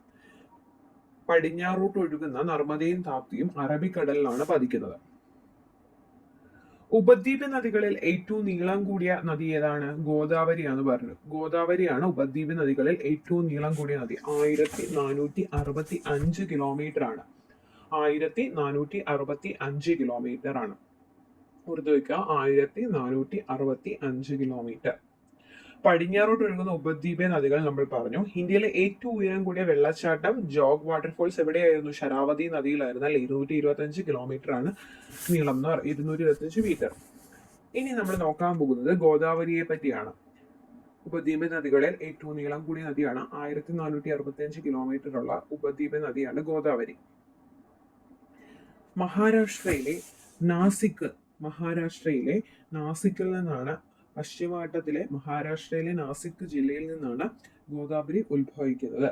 ഓക്കെ, ത്രയംബകേശ്വർ, നാസിക്, അവിടെ നിന്നാണ് ഉത്ഭവിക്കുന്നത്. പോഷക നദികളാണ് ഇന്ദ്രാവതി, ശബരി, മഞ്ചീര. ഇവയൊക്കെ ഗോദാവരിയുടെ പോഷക നദികളാണ്. ഇന്ദ്രാവതി, ശബരി, മഞ്ചീരയൊക്കെ. ഓക്കെ, ഒഴുകുന്ന സംസ്ഥാനം എന്ന് പറയുന്നത് മഹാരാഷ്ട്ര, ആന്ധ്രാപ്രദേശ്, തെലങ്കാന, അതുപോലെ തന്നെ ഛത്തീസ്ഗഡ്. അടുത്തത് കൃഷ്ണയാണ്. കൃഷ്ണ 1400 കിലോമീറ്റർ ആണ്. പശ്ചിമഘട്ടത്തിലെ മഹാബലീശ്വർ കുന്നുകളിൽ നിന്നാണ് ഉത്ഭവിക്കുന്നത്. പശ്ചിമഘട്ടത്തിലെ മഹാബലീശ്വർ കുന്നുകളിൽ നിന്ന്, മഹാരാഷ്ട്രയിലെ മഹാബലീശ്വർ കുന്നുകളിൽ നിന്നാണ് ഉത്ഭവിക്കുന്നത്. 1400 കിലോമീറ്റർ ആണ്. ഭീമയും തുംഗഭദ്രയുമാണ് പോഷക നദികൾ. ഭീമയും തുംഗഭദ്രയുമാണ് പോഷക നദികൾ. മഹാരാഷ്ട്ര, ആന്ധ്രാപ്രദേശ്, കർണാടക എന്നീ പ്രദേശങ്ങളിലൂടെയാണ് ഒഴുകുന്നത്. ബംഗാൾ ഉൾക്കടലിലാണ് പതിക്കുന്നത്.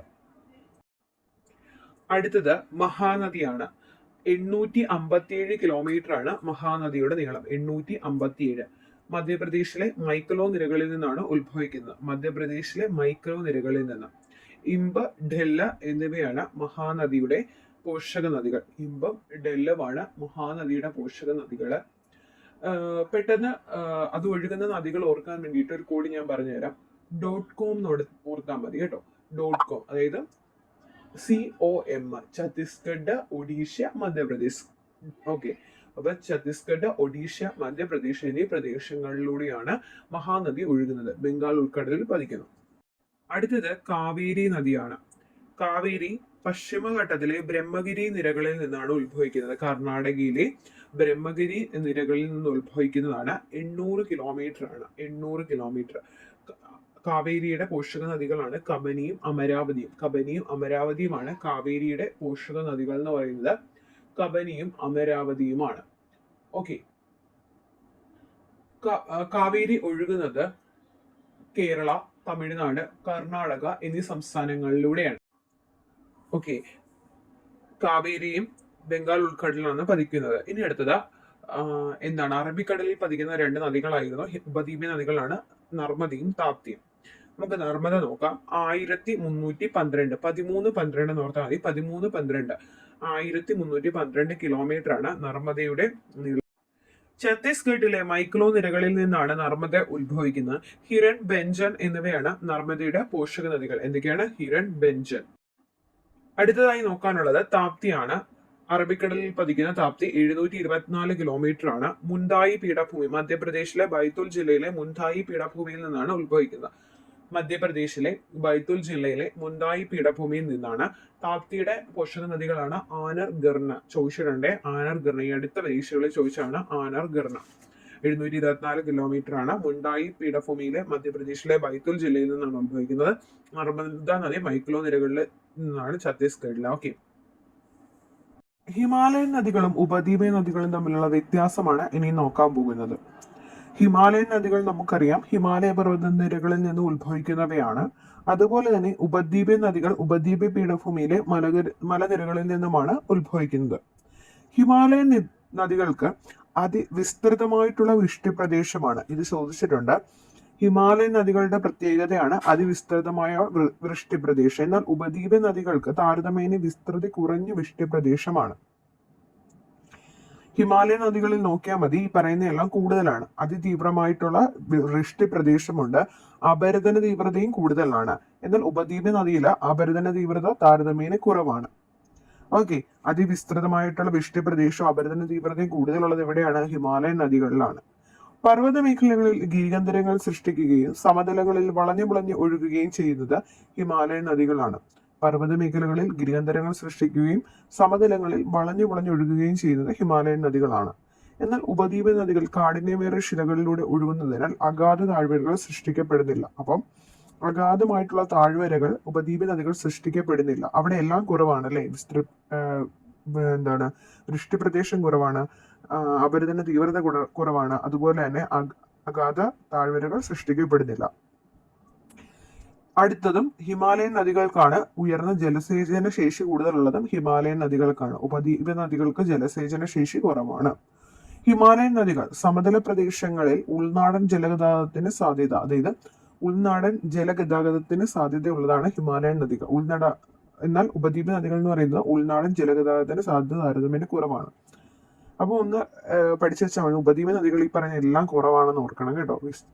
വൃഷ്ടിപ്രദേശം, അപരദന തീവ്രത, അതുപോലെ തന്നെ താഴ്വരകൾ സൃഷ്ടിക്കപ്പെടുന്നില്ല, കുറഞ്ഞ ജലസേചന ശേഷി, ഉൾനാടൻ ജലഗതാഗതത്തിന് സാധ്യത കുറവാണ്. ഓക്കെ, ഇത്രയും കാര്യങ്ങൾ ഓക്കെ ആണല്ലോ. ഇനി പറയാൻ പോകുന്നത് നദീതീര പട്ടണങ്ങളെ പറ്റിയാണ്. നദീതീര നഗരങ്ങൾ അല്ലെങ്കിൽ നദീതീര പട്ടണങ്ങളെ പറ്റിയാണ് കേട്ടോ. ഓക്കെ, ന്യൂഡൽഹി ഏത് നദിയുടെ തീരത്താണ്? ന്യൂഡൽഹി, ആഗ്ര എന്നൊക്കെ പറയുന്നത് ഏത് നദിയുടെ തീരത്താണ്? യമുന നദിയുടെ തീരത്താണ്. ന്യൂഡൽഹി ഏത് നദിയുടെ തീരത്താണ്? യമുന നദിയുടെ തീരത്താണ്. ആഗ്ര ഏത് നദിയുടെ തീരത്താണ്? യമുന നദിയുടെ തീരത്താണ്. എങ്കിൽ വാരണാസി ഏത് നദിയുടെ തീരത്താണ്? വാരണാസി ഗംഗാ നദിയുടെ തീരത്താണ് വാരണാസി. ഓക്കെ, മറക്കല്ലേ, ഗംഗാ നദിയുടെ തീരത്താണ് വാരണാസി. അതുപോലെ അലഹബാദ്, പാറ്റ്ന ഇവയൊക്കെ ഗംഗാ നദിയുടെ തീരത്താണ്. ന്യൂഡൽഹി, ആഗ്ര യമുന നദിയുടെ തീരത്താണെങ്കിൽ വാരണാസി, അലഹബാദ്, പാറ്റ്ന ഇവയൊക്കെ ഗംഗാ നദിയുടെ തീരത്താണ്. എങ്കിൽ അഹമ്മദാബാദ് ഏത് നദിയുടെ തീരത്താണ്? സബർമതിയുടെ തീരത്താണ് അഹമ്മദാബാദ്. എന്നാൽ അലഹബാദ് ഗംഗാ നദിയുടെ തീരത്താണ്. ഓക്കെ, ബ്രഹ്മപുത്ര നദിയുടെ തീരത്തുള്ള ഒരു പട്ടണം അറിയാവോ? ഏതാണ്? ഗുവാഹട്ടിയാണ്. ബ്രഹ്മപുത്ര നദിയുടെ തീരത്ത് ഏതാണ്? ഗുവാഹട്ടി. ഹൂഗ്ലി, കൊൽക്കത്ത. ഹൂഗ്ലി നദിയുടെ തീരത്താണ് കൊൽക്കത്ത. ഓക്കെ, സത്ലജ് നദീ തീരത്താണ് ലുധിയാന എവിടെയാണ്? സത്ലജ് നദീ തീരത്ത്. ശ്രീനഗർ എവിടെയാണ്? ജലം നദീ തീരത്താണ് ശ്രീനഗർ. ഇതും കൂടെ പറയാം. ന്യൂഡൽഹി യമുന നദിയുടെ തീരത്താണ്. ആഗ്ര യമുന നദിയുടെ തീരത്താണ്. വാരണാസി, അലഹബാദ്, പാറ്റ്ന ഗംഗാ നദിയുടെ തീരത്താണ്. ഗുവാഹത്തി ബ്രഹ്മപുത്ര നദിയുടെ തീരത്താണ്. ശ്രീനഗർ ജലം നദിയുടെ തീരത്താണ്. അഹമ്മദാബാദ് സബർമതി നദിയുടെ തീരത്താണ്. സൂറത്ത് എവിടെയാണ്? താപ്തി നദിയുടെ തീരത്താണ് സൂറത്ത്. ഓക്കെ, വിജയവാഡ കൃഷ്ണ നദിയുടെ തീരത്താണ് വിജയവാഡ. തഞ്ചാവൂരും കുടകുമൊക്കെ കാവേരി നദീ തീരത്താണ്. ഓക്കെ, ഒരു ചോദ്യം ചോദിക്കാം. സത്ലജ് നദീതീരത്തുള്ള ഒരു പട്ടണത്തിന്റെ പേര് പറയാമോ? ലുധിയാനയാണ് കേട്ടോ. ഹൂഗ്ലി നദീതീരത്താണ് കൊൽക്കത്ത. ഗംഗ പാട്ന. അടുത്തത് തീരപ്രദേശമാണ്. പടിഞ്ഞാറ് ഗുജറാത്തിലെ റാൻ ഓഫ് കച്ചിൽ തുടങ്ങി കിഴക്ക് പശ്ചിമ ബംഗാളിലെ ഗംഗ ബ്രഹ്മപുത്ര ഡെൽറ്റ പ്രദേശം വരെയാണ് ഇന്ത്യയുടെ തീരപ്രദേശം. ഇന്ത്യയുടെ തീരപ്രദേശത്തിന്റെ ആകെ നീളം 6100 കിലോമീറ്റർ ആണ്. തീരപ്രദേശമുള്ള സംസ്ഥാനങ്ങളുടെ എണ്ണം 9 ആണ്. തീരപ്രദേശമുള്ള സംസ്ഥാനങ്ങൾ ഏതൊക്കെയാണെന്ന് പറയാം. പശ്ചിമ ബംഗാൾ, ഒഡീഷ, ആന്ധ്രാപ്രദേശ്, തമിഴ്നാട്, കേരളം, കർണാടക, ഗോവ, മഹാരാഷ്ട്ര, ഗുജറാത്ത്. ഇന്ത്യയുടെ തീരപ്രദേശത്തെ രണ്ടായി തിരിച്ചിരിക്കുന്നു. പടിഞ്ഞാറൻ തീരസമതലമെന്നും കിഴക്കൻ തീരസമതലമെന്നും രണ്ടായിട്ട് തിരിച്ചിട്ടുണ്ട്. ഇന്ത്യയുടെ പശ്ചിമ പൂർവ്വ പ്രദേശങ്ങൾ അതിർത്തിയായി വരുന്ന ഏക സംസ്ഥാനമാണ് തമിഴ്നാട്. ഏറ്റവും കൂടുതൽ തീരപ്രദേശമുള്ള സംസ്ഥാനം ഗുജറാത്ത് ആണ്. ഏറ്റവും കൂടുതൽ തീരപ്രദേശമുള്ള രണ്ടാമത്തെ സംസ്ഥാനമാണ് ആന്ധ്രാപ്രദേശ്. എന്നാൽ ഏറ്റവും കുറച്ച് തീരപ്രദേശമുള്ള സംസ്ഥാനമാണ് ഗോവ. ഉപദ്വീപൻ നദികളിലെ വലിയ നദികൾ കിഴക്കോട്ടൊഴുകി ബംഗാൾ ഉൾക്കടലിൽ പതിക്കുന്നു. ഇവ വഹിച്ചുകൊണ്ട് വരുന്ന അവസാദങ്ങൾ അടിഞ്ഞുകൂടിയാണ് കിഴക്കൻ തീരപ്രദേശത്ത് ഡെൽറ്റകൾ രൂപം കൊള്ളുന്നത്. അപ്പം കിഴക്കൻ തീരപ്രദേശത്ത് ഡെൽറ്റകൾ രൂപം കൊള്ളുന്നുണ്ട്. എന്നാൽ പടിഞ്ഞാറ് അറബിക്കടലിലേക്ക് ഒഴുകുന്നത് താരതമ്യേന ചെറിയ നദികളാണ്. പടിഞ്ഞാറൻ തീരസമുദ്രവും കിഴക്കൻ തീരസമുദ്രവും തമ്മിലുള്ള വ്യത്യാസം ഉറപ്പായിട്ടും പഠിച്ചിരിക്കേണ്ടതാണ്. ഇതിൽ നിന്ന് ചോദ്യം വരുന്നതാണ്. ഓക്കെ, പടിഞ്ഞാറൻ തീരസമതലം. അറബിക്കടലിനും പശ്ചിമഘട്ടത്തിനും ഇടയിലാണ് പടിഞ്ഞാറൻ തീരസമതലം. ഇതിനൊക്കെ ഇടയിലാണ്. അറബിക്കടലിനും പശ്ചിമഘട്ടത്തിനും ഇടയിലാണ്. ഓക്കെ, പടിഞ്ഞാറൻ തീരസമതലം. എന്നാൽ കിഴക്കൻ തീരസമതലം ബംഗാൾ ഉൾക്കടലിനും പൂർവ്വഘട്ടത്തിനും ഇടയിലാണ് കിഴക്കൻ തീരസമതലം. പടിഞ്ഞാറൻ തീരസമതലം ഗുജറാത്തിലെ റാൻ ഓഫ് കച്ച് മുതൽ കന്യാകുമാരി വരെയാണ്. എന്നാൽ കിഴക്കൻ തീരസമതലമായിട്ട് സുന്ദരവന പ്രദേശം മുതൽ കന്യാകുമാരി വരെയാണ്. സുന്ദരവന പ്രദേശം മുതൽ കന്യാകുമാരി വരെയാണ് കിഴക്കൻ തീരസമതലം. ഈ പോയിന്റ് ഓർത്തിരിക്കണം. പടിഞ്ഞാറൻ തീരസമതലങ്ങളിൽ കായലുകളും അഴിമുഖങ്ങളുമാണ് കാണപ്പെടുന്നത്. കായലുകളും അഴിമുഖങ്ങളും കാണപ്പെടുന്നത് പടിഞ്ഞാറൻ തീരസമതലത്തിലും. എന്നാൽ ഡെൽറ്റ രൂപീകരണം നടക്കുന്നത് കിഴക്കൻ തീരസമതലത്തിലുമാണ്. ഓക്കെ, ഓർത്തിരിക്കുമല്ലോ. അറബിക്കടലിനും പശ്ചിമഘട്ടത്തിലും ഇടയിലാണ് പടിഞ്ഞാറൻ തീരസമതലം. റാൻ ഓഫ് കച്ച് മുതൽ കന്യാകുമാരി വരെയാണ് കായലുകളും അഴിമുഖങ്ങളും കാണപ്പെടുന്നത്. എന്നാൽ കിഴക്കൻ സമതലമാകട്ടെ ബംഗാൾ ഉൾക്കടലിനും പൂർവ്വഘട്ടത്തിനും ഇടയിലാണ്. സുന്ദരവന പ്രദേശം മുതൽ കന്യാകുമാരി വരെയാണ് ഡെൽറ്റ രൂപീകരണം നടക്കുന്നു. പടിഞ്ഞാറൻ തീരസമതലത്തിന് വീതി കുറവാണ്. ഓക്കെ, പടിഞ്ഞാറൻ തീരസമതലത്തിന് വീതി കുറവാണ്. എന്നാൽ ഡെൽറ്റ രൂപീകരണത്തിന് സഹായിക്കുന്ന കിഴക്കൻ തീരസമതലത്തിന് വീതി കൂടുതലാണ്. ഓക്കെ, അപ്പൊ ഡെൽറ്റയുമായിട്ട് ബന്ധപ്പെട്ട് ഡെൽറ്റ ഫോം ചെയ്യുന്നുണ്ട്, അവിടെ വീതി കൂടുതൽ. അങ്ങനെ ജസ്റ്റ് കണക്ട് ചെയ്ത് വെച്ച് പഠിച്ചേക്കാൻ. ഓക്കെ, ഓർത്തിരിക്കാൻ വേണ്ടിയാണ് പറഞ്ഞത്. പിന്നെ പടിഞ്ഞാറൻ തീരസമതലത്തിന് അതിൽ വരുന്ന അതാണ് ഗുജറാത്ത് തീരസമതലം, കൊങ്കൺ തീരസമതലം, മലബാർ തീരസമതലം.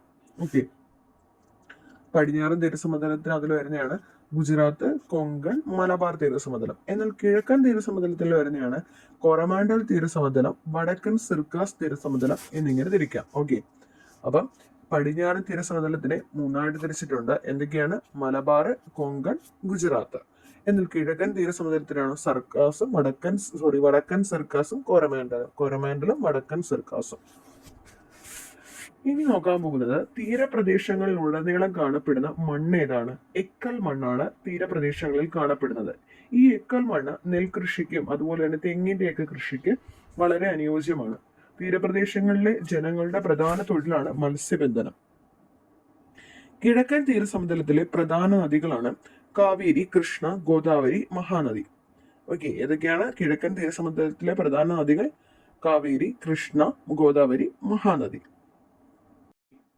അടുത്താണ് ദ്വീപുകൾ.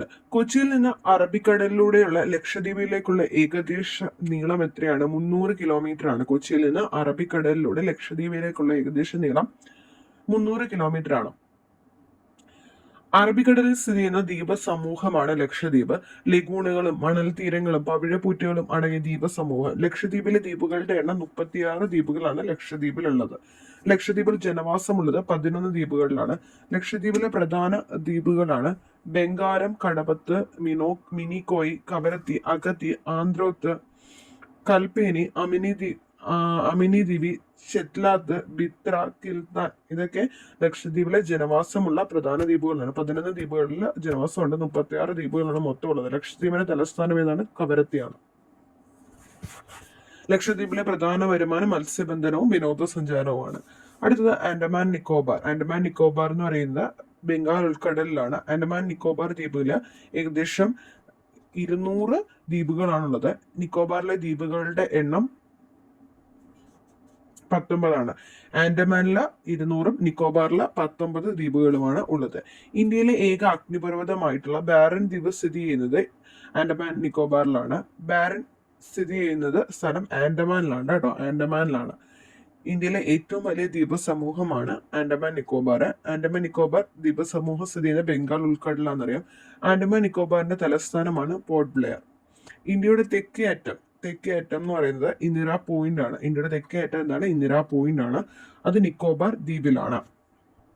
അടുത്ത ചോദ്യം ഇമ്പോർട്ടന്റ് ആണ്. ഇന്ത്യയുടെ കാലാവസ്ഥയെ സ്വാധീനിക്കുന്ന ഘടകങ്ങൾ ഏതൊക്കെയാണ്?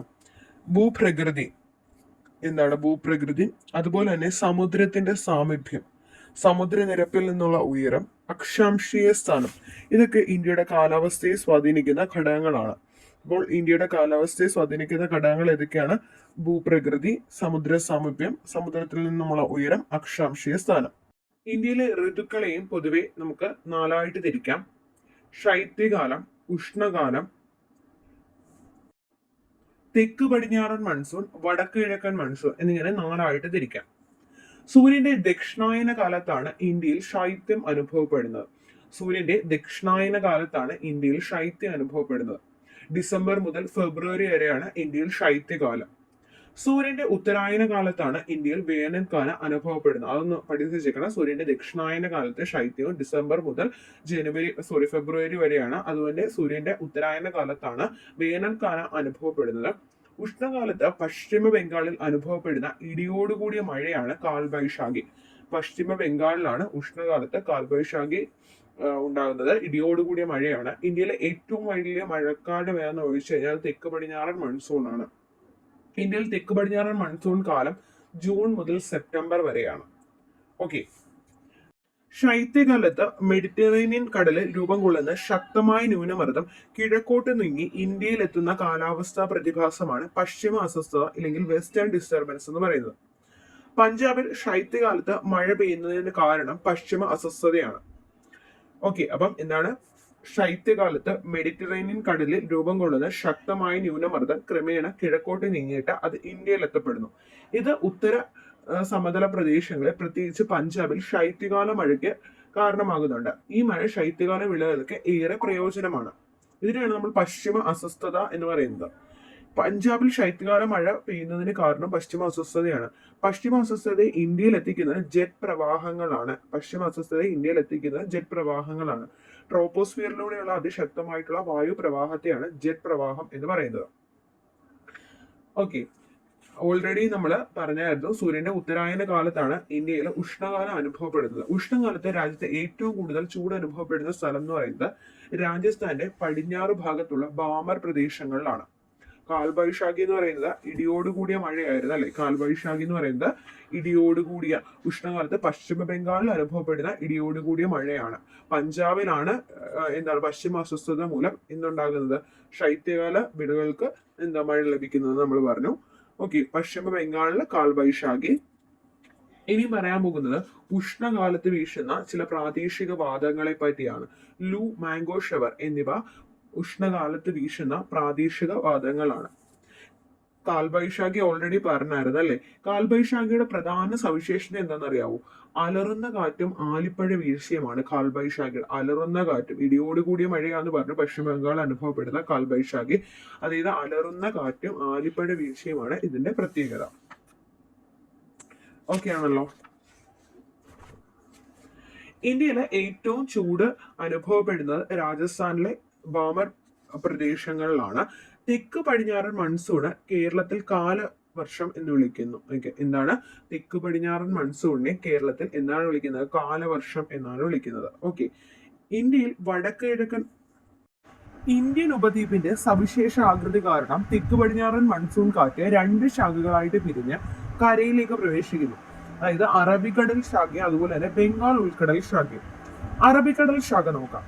ജൂൺ ആരംഭത്തോടെ കേരള തീരത്തിലെത്തുന്ന അറബിക്കടൽ ശാഖ കേരളത്തിൽ വ്യാപകമായ മഴ നൽകുന്നു. വ്യാപകമായ മഴയെ തുടർന്ന് കർണാടകം, ഗോവ, മഹാരാഷ്ട്ര, ഗുജറാത്ത് എന്നീ സംസ്ഥാനങ്ങളുടെ പടിഞ്ഞാറൻ ഭാഗങ്ങളിലേക്ക് കടക്കുകയും അവിടെ കനത്ത മഴയ്ക്ക് കാരണമാവുകയും ചെയ്തു. ഗുജറാത്തിലൂടെ രാജസ്ഥാനിൽ പ്രവേശിക്കുന്ന ഈ മൺസൂൺ ശാഖ ആരവല്ലി പർവ്വതനിരകൾക്ക് സമാന്തരമായി കടന്നു പോകുന്നത് രാജസ്ഥാനിൽ വിരളമായി മാത്രമേ മഴ ലഭിക്കുകയുള്ളൂ. ബംഗാൾ ഉൾക്കടൽ ശാഖ. ബംഗാൾ ഉൾക്കടലിൽ നിന്ന് കൂടുതൽ ഈർപ്പം ആഗിരണം ചെയ്ത് മുന്നേറുന്ന ബംഗാൾ ഉൾക്കടൽ ശാഖ സുന്ദരബൻ ഡെൽറ്റ പിന്നിട്ട് പശ്ചിമ ബംഗാളിൽ പ്രവേശിക്കുകയും രണ്ടായി പിരിയുകയും ചെയ്യുന്നു. ഒരു ശാഖ ബ്രഹ്മപുത്ര സമതലത്തിലൂടെ വടക്കുകിഴക്കൻ സംസ്ഥാനങ്ങളിലെത്തി വലിയ തോതിൽ മഴയ്ക്ക് കാരണമാകുന്നു. ബംഗാൾ മേഖലയിലൂടെ ഗംഗാ സമതലത്തിലേക്ക് പ്രവേശിക്കുന്ന രണ്ടാമത്തെ ശാഖ പശ്ചിമ ബംഗാൾ, ബീഹാർ. ഇന്ത്യയിൽ വടക്കുകിഴക്കൻ മൺസൂൺ കാലമാണ് ഒക്ടോബർ നവംബർ മാസങ്ങളിലാണ് വടക്കുകിഴക്കൻ മൺസൂൺ കാലം. വടക്കുകിഴക്കൻ മൺസൂണിനെ കേരളത്തിൽ തുലാവർഷം എന്ന് പറയുന്നു. അപ്പൊ കാലവർഷം എന്ന് പറയുന്നത് തെക്ക് പടിഞ്ഞാറൻ മൺസൂണിനെയാണ്, തുലാവർഷം എന്ന് പറയുന്നത് വടക്കുകിഴക്കൻ മൺസൂണിനെയാണ്. ഒക്ടോബർ നവംബർ മാസങ്ങളിൽ ഇന്ത്യ ഒട്ടാകെ അനുഭവപ്പെടുന്ന ഉയർന്ന ഊഷ്മാവും ആർദ്രതയും പകൽ സമയത്തെ ദുസ്സഹമാക്കുന്നു. ഈ പ്രതിഭാസത്തെ അറിയപ്പെടുന്നതാണ് ഒക്ടോബർ ചൂട്. തമിഴ്നാട്ടിലെ പ്രധാന മഴക്കാലമാണ് വടക്കുകിഴക്കൻ മൺസൂൺ. എന്നാൽ കേരളത്തിൽ ഏതാണ്?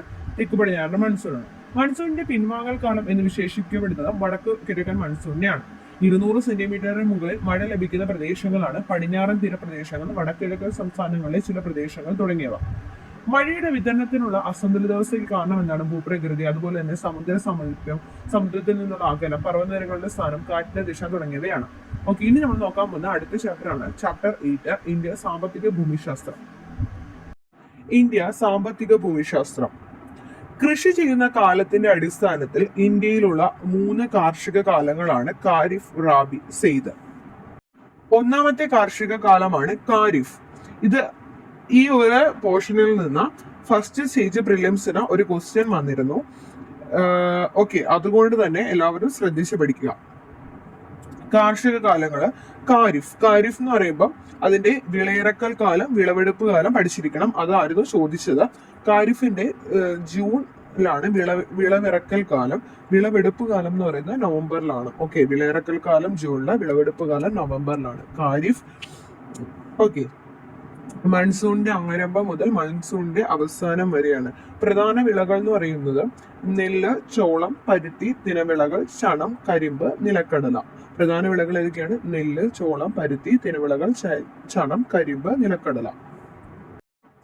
അടുത്താണ് റാബി. നമ്മൾ ഖാരിഫ് പറഞ്ഞായിരുന്നു ജൂൺ മുതൽ നവംബർ വരെയാണ്. ഓക്കെ, റാബി എന്ന് പറയുമ്പോൾ നവംബർ മുതൽ മാർച്ച് വരെയാണ്. ഓക്കെ, നവംബർ ശൈത്യകാല ആരംഭം മുതൽ വേനലിന്റെ ആരംഭം വരെയാണ്. റാബി വിളകളാണ് ഗോതമ്പ് റാബി വിളയാന്ന് ഓർക്കുക. പിന്നെ പുകയില, പയർവർഗ്ഗം, കടുക്. പുകയില, പയർവർഗ്ഗം, കടുക്. ഖാരിഫ് വിള ഏതൊക്കെയായിരുന്നു? നെല്ല്, നിലക്കടല, പരുത്തി, ചണം, ചോളം, കരിമ്പ്. ഇവിടെ റാബിയിലോട്ട് വരുമ്പോൾ ഗോതമ്പ്, പുകയില, പയർവർഗ്ഗങ്ങൾ, കടുക്. ഇനി സൈദ് ഓർക്കാൻ ഈസിയാണ്. വിളകള് പഴവർഗ്ഗങ്ങളും പച്ചക്കറികളുമാണ്. ഇനി അത് ഏത് മാസമാണെന്ന് ഓർത്ത്? വിളയിറക്കൽ കാലം മാർച്ച്, വിളവെടുപ്പ് കാലം ജൂണുമാണ്.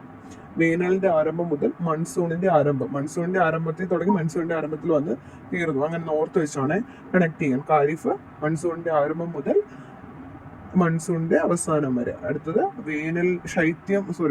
ശൈത്യകാല ആരംഭം മുതൽ വേനലിന്റെ ആരംഭം വരെ. പിന്നീട് എന്താണ്? വേനലിന്റെ ആരംഭം മുതൽ മൺസൂണിന്റെ ആരംഭം വരെ. ഖാരിഫ് ജൂൺ മുതൽ നവംബർ വരെ ആണല്ലോ. റാബിയോ നവംബർ മുതൽ മാർച്ച് വരെ. പിന്നീട് സൈദോ മാർച്ച് മുതൽ ജൂൺ വരെ. ഓക്കെ, ഇമ്പോർട്ടന്റ് ആണ്, അത് പഠിക്കണേ. കൃഷി എന്ന സംസ്കാരം. ഇനി നോക്കാൻ പോകുന്നത് അതിജീവനത്തിനായി മനുഷ്യൻ മണ്ണിനെ ബോധപൂർവം പ്രയോജനപ്പെടുത്തുന്ന ഒരു സംസ്കാരം കൃഷി. കൃഷി എന്ന് പറയുന്ന അഗ്രികൾച്ചർ എന്ന ഇംഗ്ലീഷ് പദം രൂപം കൊണ്ടിരിക്കുന്നത് അഗർ, കൾച്ചർ എന്നീ ലാറ്റിൻ പദങ്ങളിൽ നിന്നാണ്. അഗ്രികൾച്ചർ എന്ന ഇംഗ്ലീഷ് പദം രൂപം കൊണ്ടിരിക്കുന്നത് അഗർ, കൾച്ചർ എന്നീ ലാറ്റിൻ പദങ്ങളിൽ നിന്നാണ്. ഓക്കെ, അഗർ എന്ന് പറയുന്നത് എന്താണ്? കര എന്നാണ് അഗറിന്റെ അർത്ഥം. കൾച്ചർ എന്ന് പറയുന്നത് കൃഷി. അപ്പം ലാൻഡ് കൾട്ടിവേഷൻ എന്ന് ആലോചിച്ചാൽ മതി. അഗർ, കൾച്ചർ ലാറ്റിൻ പദമാണ്. അഗർ എന്ന് പറയുന്നത് ലാൻഡ് ആണ്, കരയാണ്. കൾച്ചർ എന്ന് പറയുന്നത് കൃഷി. അഗ്രികൾച്ചർ എന്ന ലാറ്റിൻ പദത്തിനർത്ഥം കൃഷി എന്നാണ്. അഗ്രികൾച്ചർ എന്ന് പറയുന്ന ലാറ്റിൻ പദത്തിനർത്ഥം എന്താണ്? കൃഷി. ഇനി നമുക്ക് ഓരോ കാർഷിക വിളകളെ പറ്റിയും പഠിക്കണം. കാർഷിക വിളകളെ പറ്റി ഇമ്പോർട്ടന്റ് ആണ്. ഇതിനകത്തിൽ പലതും ചോദിച്ചിട്ടുണ്ട്. അതുകൊണ്ട് ശ്രദ്ധ കൊടുത്ത് തന്നെ പഠിക്കുക. ഈ ചാപ്റ്റർ വളരെ ഇമ്പോർട്ടന്റ് ആണ്. കാർഷിക വിളകൾ. ചെറുധാന്യങ്ങൾ പൊതുവെ അറിയപ്പെടുന്നത് മില്ലറ്റ്സ് എന്നാണ്. ഓക്കെ, 2023 മില്ലറ്റ് വർഷമല്ലേ, 2024 ഒട്ടക വർഷം. തിനവിളകൾ ഉൾപ്പെടുന്ന പ്രധാന ഭക്ഷ്യധാന്യങ്ങൾ ഏതൊക്കെയാണ്? തിനവിളകൾ ജോവർ, ബജ്ര, റാഗി. നമ്മൾ കഴിഞ്ഞ ചാപ്റ്ററിനകത്ത് പറഞ്ഞായിരുന്നു രാജസ്ഥാനിൽ ഏതായിരുന്നു കൃഷി? ജോവർ, ബജ്രയാണ് അല്ലേ. ഇവിടെ തിനവിളകളിനകത്ത് ഉൾപ്പെടുന്ന പ്രധാന ഭക്ഷ്യധാന്യങ്ങൾ ഏതൊക്കെയാണ്? ജോവർ, ബജ്ര, റാഗി. ഭക്ഷ്യവസ്തുക്കളെ നേരിട്ട് ഉപയോഗിക്കാവുന്ന വിളകളെയാണ് ഭക്ഷ്യവിളകൾ എന്ന് പറയുന്നത്. അതായത് ഭക്ഷ്യവസ്തുക്കളായിട്ട് നമുക്ക് നേരിട്ട് ഉപയോഗിക്കാൻ പറ്റുന്ന വിളകളെ ഭക്ഷ്യവിളകൾ എന്ന് പറയുന്നു. എന്നാൽ വാണിജ്യ വ്യാവസായിക പ്രാധാന്യമുള്ള വിളകളെയാണ് നാണ്യവിളകൾ എന്ന് പറയുന്നത്. ഭക്ഷ്യവിളകളും ഉണ്ട്, അതുപോലെ തന്നെ നാണ്യവിളകളും ഉണ്ട്. നമുക്ക് ഡയറക്റ്റ് ഭക്ഷ്യവസ്തുക്കളായിട്ട് ഉപയോഗിക്കാൻ കഴിയുന്നതിനെ ഭക്ഷ്യവിളകളെന്നും, എന്നാൽ വാണിജ്യ വ്യാവസായിക പ്രാധാന്യമുള്ള വിളകളെ നാണ്യവിളകൾ എന്നും പറയുന്നു. ഇനി നമ്മൾ നോക്കാൻ പോകുന്നത് ഭക്ഷ്യവിളകളാണ്. ഭക്ഷ്യവിളകൾ ഏതൊക്കെയാണ്? നെല്ല്, ഗോതമ്പ്, ചോളം, അതുപോലെ തന്നെ ഈ നാണ്യവിളകൾ ഏതൊക്കെയാണ്? നാണ്യവിളകളെ 4ആയിട്ട് തിരിച്ചിട്ടുണ്ട്. നാരുവിളകളെന്നും, പാനീയ വിളകളെന്നും, സുഗന്ധ വിളകളെന്നും, അതുപോലെ തന്നെ മറ്റു വിളകൾ എന്നുള്ള രീതിയിൽ 4ആയിട്ട് തിരിച്ചിരിക്കുന്നുണ്ട്. നമുക്ക് ഭക്ഷ്യവിളകളായിട്ടുള്ള നെല്ലിനെ പറ്റിയും ഗോതമ്പിനെ പറ്റിയും ചോളത്തെ പറ്റിയും കുറച്ച് ഡീറ്റെയിൽ ആയിട്ടൊന്ന് പഠിച്ചാലോ? ഓക്കെ, പഠിക്കാം. നെല്ല് അനുയോജ്യമായിട്ടുള്ള മണ്ണിയാണ്. നെല്ല് വളരാൻ വേണ്ടിയിട്ട് അനുയോജ്യമായിട്ടുള്ള മണ്ണാണ് എക്കൽ മണ്ണ്. നെല്ലും നമ്മൾ ഓൾറെഡി പറഞ്ഞാണ്, തീരസമുദ്രത്ത് നെല്ലും തേങ്ങും ഒക്കെയാണ് വളരുന്നത്. അവിടെ എക്കൽ മണ്ണായിരുന്നു അല്ലേ, കഴിഞ്ഞ ചാപ്റ്ററിൽ പറഞ്ഞതാണ്. അതുപോലെ തന്നെ നെല്ലിന് അനുയോജ്യമായിട്ടുള്ള മണ്ണാണ് എക്കൽ മണ്ണ്. അനുയോജ്യമായിട്ടുള്ള താപനില എത്രയാണെന്ന് അറിയാമോ? 24 ഡിഗ്രി സെൽഷ്യസിന് മുകളിൽ താപനില വേണം നെല്ലിന് വളരാൻ വേണ്ടിയിട്ട്. നെൽകൃഷിക്ക് ആവശ്യമായിട്ടുള്ള മഴ എന്ന് പറയുന്നത് 150 സെന്റിമീറ്ററിൽ കൂടുതൽ മഴ ആവശ്യമാണ്. പ്രധാനമായും കൃഷി ചെയ്യുന്നത് തീരസമതലങ്ങളില്, നദീതടങ്ങളില്, സിവാലിക് പർവ്വത നിരകളിലൊക്കെയാണ് പ്രധാനമായിട്ട് നെല്ല് കൃഷി ചെയ്യുന്നത്. ഇവിടെ പഠിച്ചിരിക്കേണ്ടത് നെല്ലിന് അനുയോജ്യമായിട്ടുള്ള മണ്ണിന് എക്കൽ മണ്ണാണ്.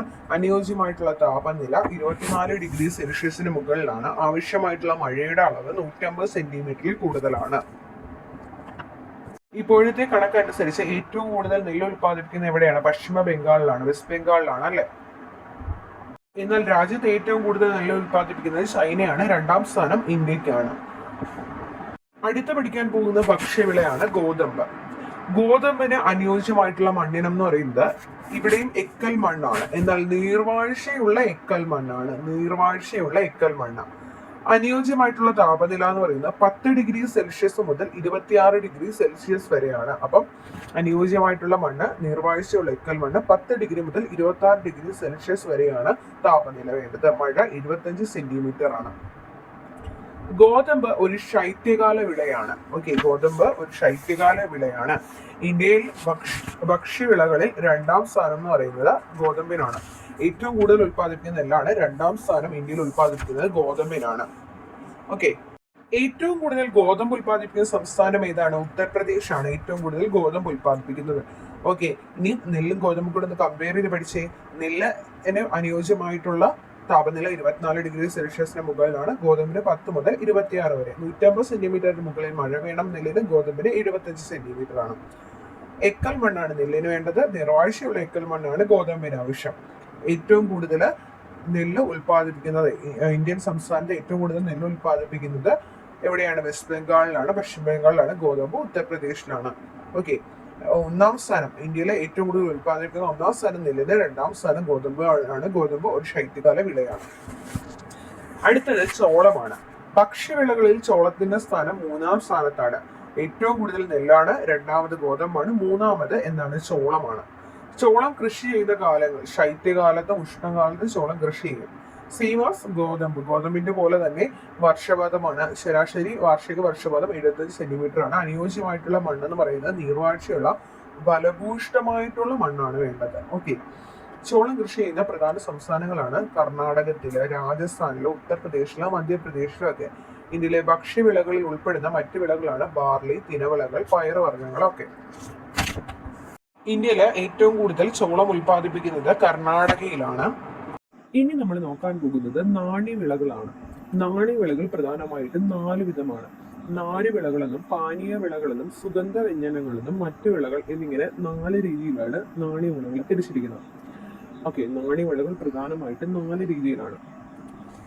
ഒന്നാമത്തേതാണ് പരുത്തി, ചണം. നാരുവിളകൾക്ക് ഉദാഹരണമാണ്.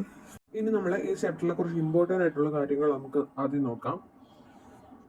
ഇരുമ്പുരുക്ക് ശാലകളും അത് സ്ഥിതി ചെയ്യുന്ന ജില്ലയും അതിന്റെ സവിശേഷതകളുമാണ് ഇനി പറയാൻ പോകുന്നത്.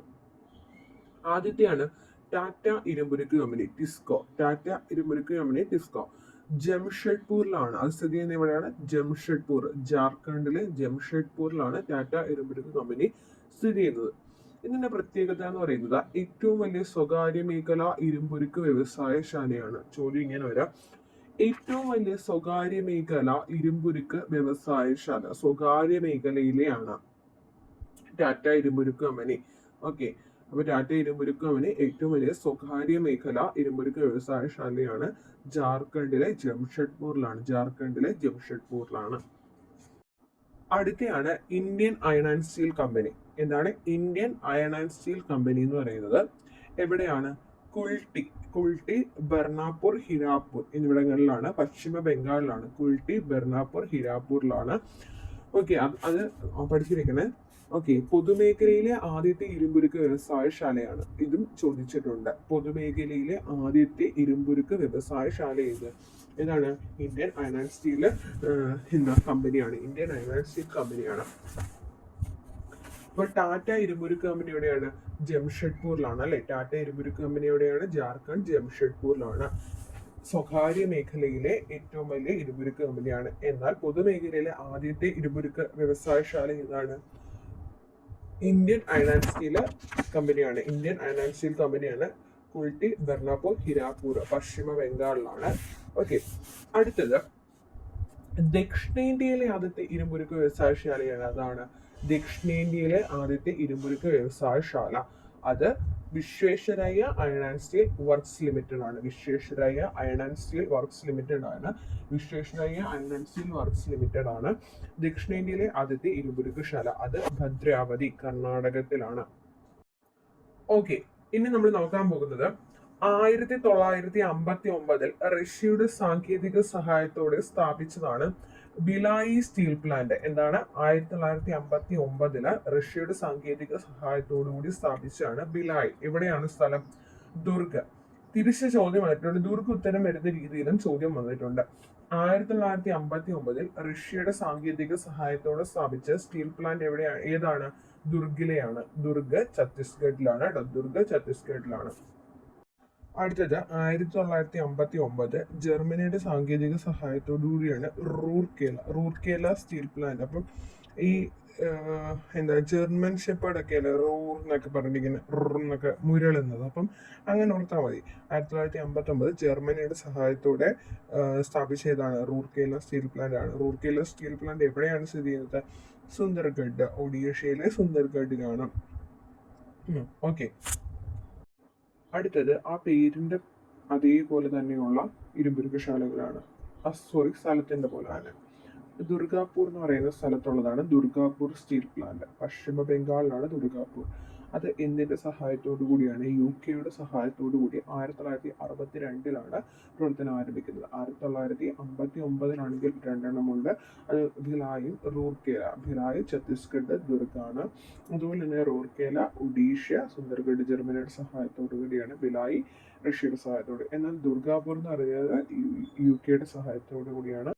അടുത്തത് 1964 റഷ്യയുടെ സാങ്കേതിക സഹായത്തോടുകൂടി ആരംഭിച്ചാണ് ബൊക്കേറോ. ഓക്കെ, ബൊക്കാറോ ജാർഖണ്ഡിലാണ്. Bokaro steel plant. Okay, Jharkhand ബൊക്കാറോയിലാണ് ബൊക്കാറോ സ്റ്റീൽ പ്ലാന്റ്. 1964 റഷ്യയുടെ സാങ്കേതിക സഹായത്തോടു കൂടി ആരംഭിച്ചതാണ്. ഓക്കെ, ഞാൻ ചോദിക്കാം, 1959 റഷ്യയുടെ സാങ്കേതിക വിദ്യയിലൂടെ ആരംഭിച്ച ഇരുമ്പുരുക്ക് ശാല ഏതാണ്? ബിലായി സ്റ്റീൽ പ്ലാന്റ് ആണ്. എവിടെയാണ്? ദുർഗ് ഛത്തീസ്ഗഡിലാണ്. അതുപോലെ തന്നെ 1964 റഷ്യയുടെ സാങ്കേതിക സഹായത്തോടെ ആരംഭിച്ചതാണ് ഏതാണ്? ബൊക്കേറോ ആണ്. ബൊക്കേറോ എവിടെയാണ്? അത് ജാർഖണ്ഡിലാണ്. ഓക്കെ, ഇനി ധാതു ഇന്ധനങ്ങളെ പറ്റി നോക്കാം. ധാതു ഇന്ധനങ്ങൾ അറിയപ്പെടുന്ന മറ്റൊരു പേരാണ് ഫോസിൽ ഇന്ധനങ്ങൾ. പ്രധാന ധാതു ഇന്ധനങ്ങൾ ഏതൊക്കെയാണ്? കൽക്കരി, പെട്രോളിയം, പ്രകൃതിവാതകങ്ങൾ. ഇവയെല്ലാം ധാതു ഇന്ധനങ്ങളാണ്. ഓക്കെ, ധാതു ഇന്ധനങ്ങൾ ഏതൊക്കെയാണ്? കൽക്കരി, പെട്രോളിയം, പ്രകൃതിവാതകങ്ങൾ. ഇനി കൽക്കരിയെ പറ്റി നോക്കിയാലോ, ഇന്ത്യയിലെ മുഖ്യ താപോർജ്ജ സ്രോതസ്സാണ് കൽക്കരി. പ്രധാന വ്യാവസായിക ഇന്ധനമാണ്. ഇന്ത്യയിൽ ഏറ്റവും കൂടുതൽ കാണപ്പെടുന്ന കൽക്കരി ഏതാണെന്ന് ചോദിച്ചാൽ അത് ബിറ്റുവിനാണ് കേട്ടോ. പ്രധാന കൽക്കരി ഉൽപാദക സംസ്ഥാനങ്ങളാണ് പശ്ചിമ ബംഗാൾ, ജാർഖണ്ഡ്, ഒഡീഷ, ഛത്തീസ്ഗഡ്. ഇവിടേക്കാണ് പശ്ചിമ ബംഗാൾ, ജാർഖണ്ഡ്, ഒഡീഷ, ഛത്തീസ്ഗഡ്. ഇന്ത്യയിൽ ഏറ്റവും വലിയ കൽക്കരി പാടമാണ് ജാറിയ. ജാർഖണ്ഡിലെ ജാറിയാണ് ഏറ്റവും വലിയ കൽക്കരി പാടം. ബൊക്കേറോ സ്റ്റീൽ പ്ലാന്റ് എവിടെയായിരുന്നു? ബൊക്കേറോ എവിടെയായിരുന്നു? ജാർഖണ്ഡിലാണ്. ബൊക്ക ജാറിലിട്ട് വെക്കുന്നു ഓർത്താൽ മതി. ബൊക്കാറോ സ്റ്റീൽ പ്ലാന്റ് എവിടെയായിരുന്നു? ജാർഖണ്ഡിലാണ് അല്ലെ. ഓക്കെ, ഇന്ത്യയിലെ ഏറ്റവും വലിയ കൽക്കരി പാടം എവിടെയാണ്? ജാറിയയിലാണ്. ജാറിയ, ജാർഖണ്ഡ്. ലിഗ്നൈറ്റ് നിക്ഷേപം കാണപ്പെടുന്ന പ്രദേശം എവിടെയാണ്? ലിഗ്നൈറ്റിന്റെ നിക്ഷേപം കാണപ്പെടുന്നത് തമിഴ്നാട്ടിലെ നെയ്വേലിയിലാണ്. ലിഗ്നൈറ്റിന്റെ നിക്ഷേപം കാണപ്പെടുന്നത്. പെട്രോളിയവും പ്രകൃതിവാതകവും. റോഡ്, റെയില്, വ്യോമ ഗതാഗത മേഖലകളിലെ മുഖ്യ ഊർജ്ജ സ്രോതസ്സാണ് പെട്രോളിയം എന്ന് പറയുന്നത്. പെട്രോൾ, ഡീസൽ എന്നീ ഇന്ധനങ്ങൾ കൂടാതെ പെട്രോളിയത്തിൽ നിന്നും വേർതിരിച്ചെടുക്കുന്ന മറ്റു ഉൽപ്പന്നങ്ങളാണ് രാസവളങ്ങൾ, കൃത്രിമ റബ്ബർ, കൃത്രിമ നാരുകൾ, വാസലിനൊക്കെ. ഇതിൽ ആദ്യമായി പെട്രോളിയം ഖനനം ചെയ്ത സ്ഥലം എവിടെയാണെന്നറിയാമോ? അത് ദിഗ്ബോയിലാണ്. ആസാമിലെ ദിഗ്ബോയിലാണ് ആദ്യമായിട്ട് ഖനനം ചെയ്യുന്നത്. ആസാമിലെ ദിഗ്ബോയിലാണ്. ഓക്കെ, കൽക്കരി പാടം എവിടെയായിരുന്നു? ജാർഖണ്ഡ്, ജാറിയയിലാണ് കേട്ടെ. അതുപോലെ തന്നെ ലിഗ്നൈറ്റ് നിക്ഷേപം കാണപ്പെടുന്ന എവിടെയാണ്? നെയ്വേലിയിൽ, തമിഴ്നാട്. ആദ്യത്തെ പെട്രോളിയം ഖനനം ചെയ്ത എവിടെയാണ്? ദിഗ്ബോയ്, ആസാമിലാണ്. ഇന്ത്യയിലെ പെട്രോളിയം ഉൽപാദക സംസ്ഥാനങ്ങളാണ് ഗുജറാത്ത്, ആസാം, മഹാരാഷ്ട്ര. ദിഗ്ബോയ് ആസാമിലാണെന്ന് ഓർക്കണം. ഇന്ത്യയിൽ ആദ്യമായിട്ട് പെട്രോളിയം ഖനനം ചെയ്തതാണ് ദിഗ്ബോയ്. എങ്കിൽ ഇന്ത്യയിലെ ഏറ്റവും വലിയ പെട്രോളിയം ഖനി എവിടെയാണ്? അത് മുംബൈ ഹൈയിലാണ്. മഹാരാഷ്ട്രയിലെ മുംബൈ ഹൈയിലാണ് ഏറ്റവും വലുത്. ആദ്യത്തെ ആണെങ്കിൽ ദിഗ്ബോയ്. ആസാമിലെ ഏറ്റവും വലുത് പെട്രോളിയം ഖനി ചോദിച്ചു കഴിഞ്ഞാൽ അത് മുംബൈ ഹൈ ആണ്, മഹാരാഷ്ട്ര. പെട്രോളിയം ഖനനത്തോടൊപ്പം ലഭിക്കുന്ന ഇന്ധനമാണ് പ്രകൃതിവാതകം. പെട്രോളിയം ഖനനം ചെയ്തെടുക്കുന്നതിനോടൊപ്പം ലഭിക്കുന്ന ഇന്ധനമാണ് പ്രകൃതിവാതകം. പ്രകൃതിവാതക നിക്ഷേപങ്ങൾ മാത്രം കാണപ്പെടുന്ന പ്രദേശങ്ങളാണ് തമിഴ്നാട്, ആന്ധ്ര തീരങ്ങളിൽ. ഇവിടെ പ്രകൃതിവാതകങ്ങളുടെ നിക്ഷേപമാണ് തമിഴ്നാട്, ആന്ധ്ര തീരങ്ങളിൽ കാണപ്പെടുന്നത്. ഇനി ധാതുക്കള്, അവയുടെ ഉപയോഗം, പ്രധാന ഉൽപാദക സംസ്ഥാനങ്ങൾ നമുക്ക് നോക്കാം. സ്വർണം എന്തിനാണ് ഉപയോഗിക്കുന്നത്? ആഭരണ നിർമ്മാണത്തിനാണെന്ന് അറിയാം. എവിടെയാണ് ഉൽപ്പാദിപ്പിക്കുന്നതെന്ന് അറിയാമോ? കൂടുതലായിട്ട് കർണാടകത്തിലാണ്. പ്രധാന ഉൽപാദക സംസ്ഥാനം എന്ന് പറയുന്നത് കർണാടകമാണ്. അതുപോലെ തന്നെ ചെമ്പ്. ചെമ്പ് എന്ന് പറയുന്നത് വൈദ്യുത ഉപകരണ വ്യവസായങ്ങളിൽ ചാലകമായി ഉപയോഗിക്കുന്നവയാണ് ചെമ്പ്. ചെമ്പ് കൂടുതലായിട്ട് ഉൽപ്പാദിപ്പിക്കുന്നത് ജാർഖണ്ഡ്, രാജസ്ഥാൻ, മധ്യപ്രദേശ് എന്നീ സംസ്ഥാനങ്ങളിലാണ്. ബോക്സൈറ്റ് എന്താണ്? അലൂമിനിയത്തിന്റെ അയിരാണ് ബോക്സൈറ്റ്. അലൂമിനിയം ബോക്സിലിട്ട് വെച്ചെന്ന് ഓർക്കണം. അലൂമിനിയത്തിന്റെ അയിരാണ് ബോക്സൈറ്റ് എന്ന് പറയുന്നത്. വൈദ്യുത ഉപകരണങ്ങൾ, ഗാർഹികോപകരണങ്ങൾ എന്നിവയ്ക്കായിട്ട് ഉപയോഗിക്കുന്നുണ്ട്. ജാർഖണ്ഡ്, ഛത്തീസ്ഗഡ്, മധ്യപ്രദേശ്, ഒഡീഷ എന്നിവിടങ്ങളിലാണ് കാണുന്നത്. അതുപോലെ തന്നെ വെള്ളി, ചെമ്പ്, അവയെ പറ്റി പഠിക്കാനുണ്ട്. വെള്ളി എന്ന് പറയുന്ന ആഭരണ നിർമ്മാണം, ഇലക്ട്രോപ്ലേറ്റിംഗ്, ഫോട്ടോഗ്രഫി എന്നിവയ്ക്കാണ് രാജസ്ഥാൻ, ജാർഖണ്ഡ്, കർണാടകം എന്നിവിടങ്ങളിലാണ് കാണുന്നത്. ചെമ്പ് കാണുന്നത് വൈദ്യുത ഉപകരണ വ്യവസായങ്ങളിൽ ചാലകമായി ഉപയോഗിക്കുന്നത് ജാർഖണ്ഡ്, രാജസ്ഥാൻ, മധ്യപ്രദേശ്. നോക്കിയേ, രാജസ്ഥാൻ, ജാർഖണ്ഡ്, മധ്യപ്രദേശ്. ഇനി മൈക്കയാണ് വൈദ്യുതോപകരണ വ്യവസായങ്ങൾ ഇൻസുലേറ്റർ ആയിട്ട് ഉപയോഗിക്കുന്നത്.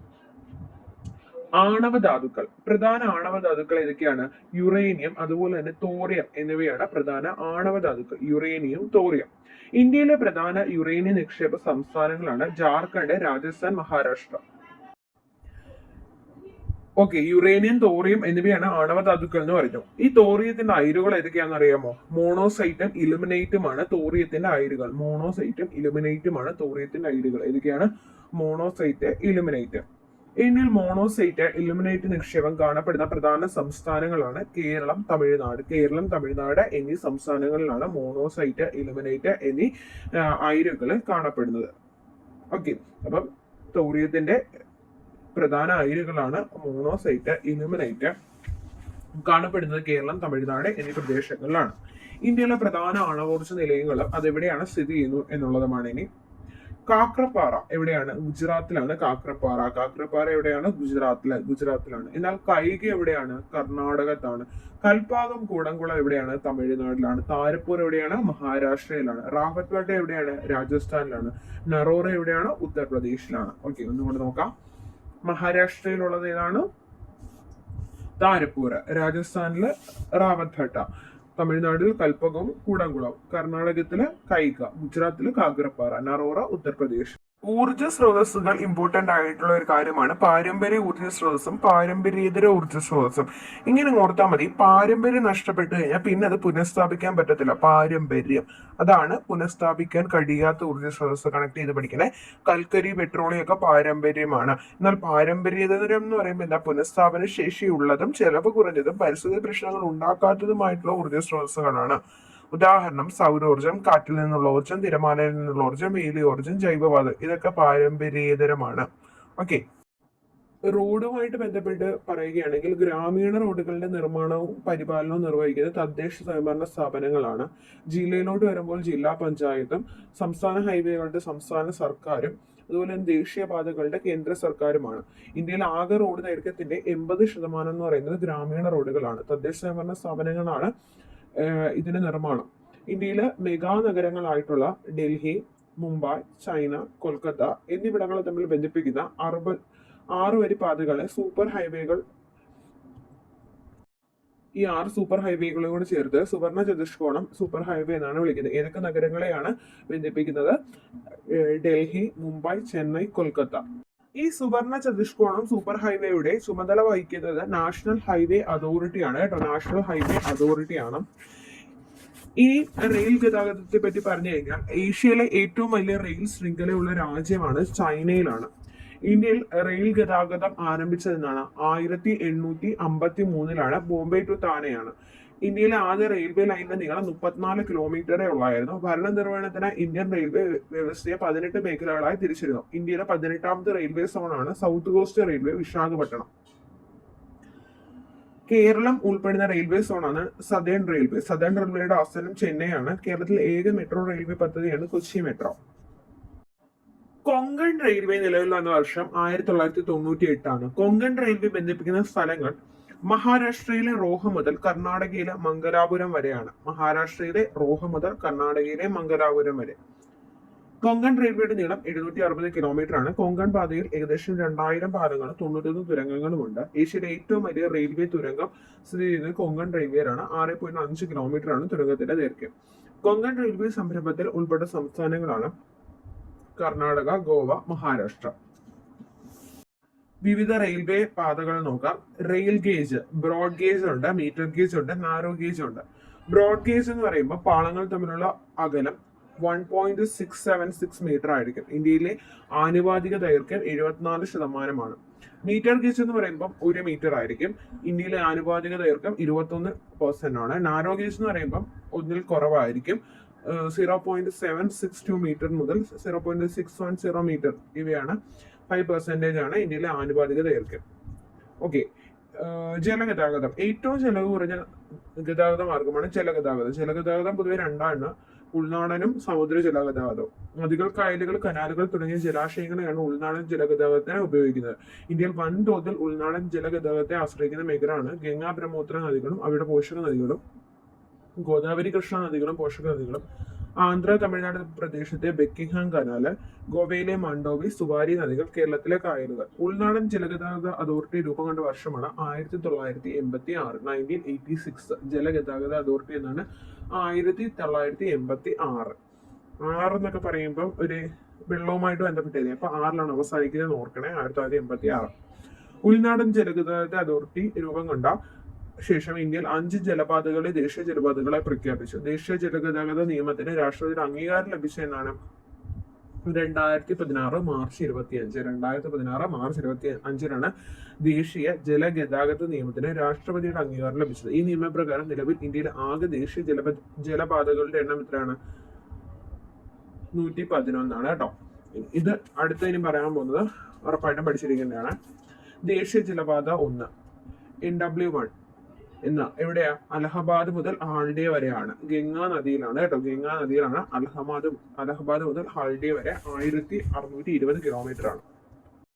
അടുത്ത ദേശീയ ജലപാത 2 NW2 സാദിയ ദുബ്രിയാണ്. ബ്രഹ്മപുത്ര നദിയിലാണ്. 891. ആദ്യത്തത് 1620 അടുത്തത് 891. ദേശീയ ജലപാത NW3 ആണ്. നമ്മുടെ കേരളത്തിലൂടെ പോകുന്നതാണ്. കേരളത്തിൽ കൊല്ലം മുതൽ കോട്ടപ്പുറം വരെയുള്ള പശ്ചിമതീര കനാലാണ്. 205 കിലോമീറ്റർ. 2016 കോട്ടപ്പുറത്ത് നിന്ന് കോഴിക്കോട് വരെ നീട്ടി 365 കിലോമീറ്റർ ആക്കിയിട്ടുണ്ട്.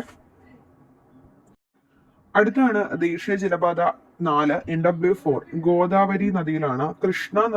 ഗോദാവരി കൃഷ്ണ നദികളുമായി ചേർന്ന് കാക്കനഡ മുതൽ പുതുച്ചേരി വരെയുള്ള കനാലാണ്. കാക്കനഡ പുതുച്ചേരിയാണ് ഗോദാവരി കൃഷ്ണ നദികളിലാണ് 1095 കിലോ.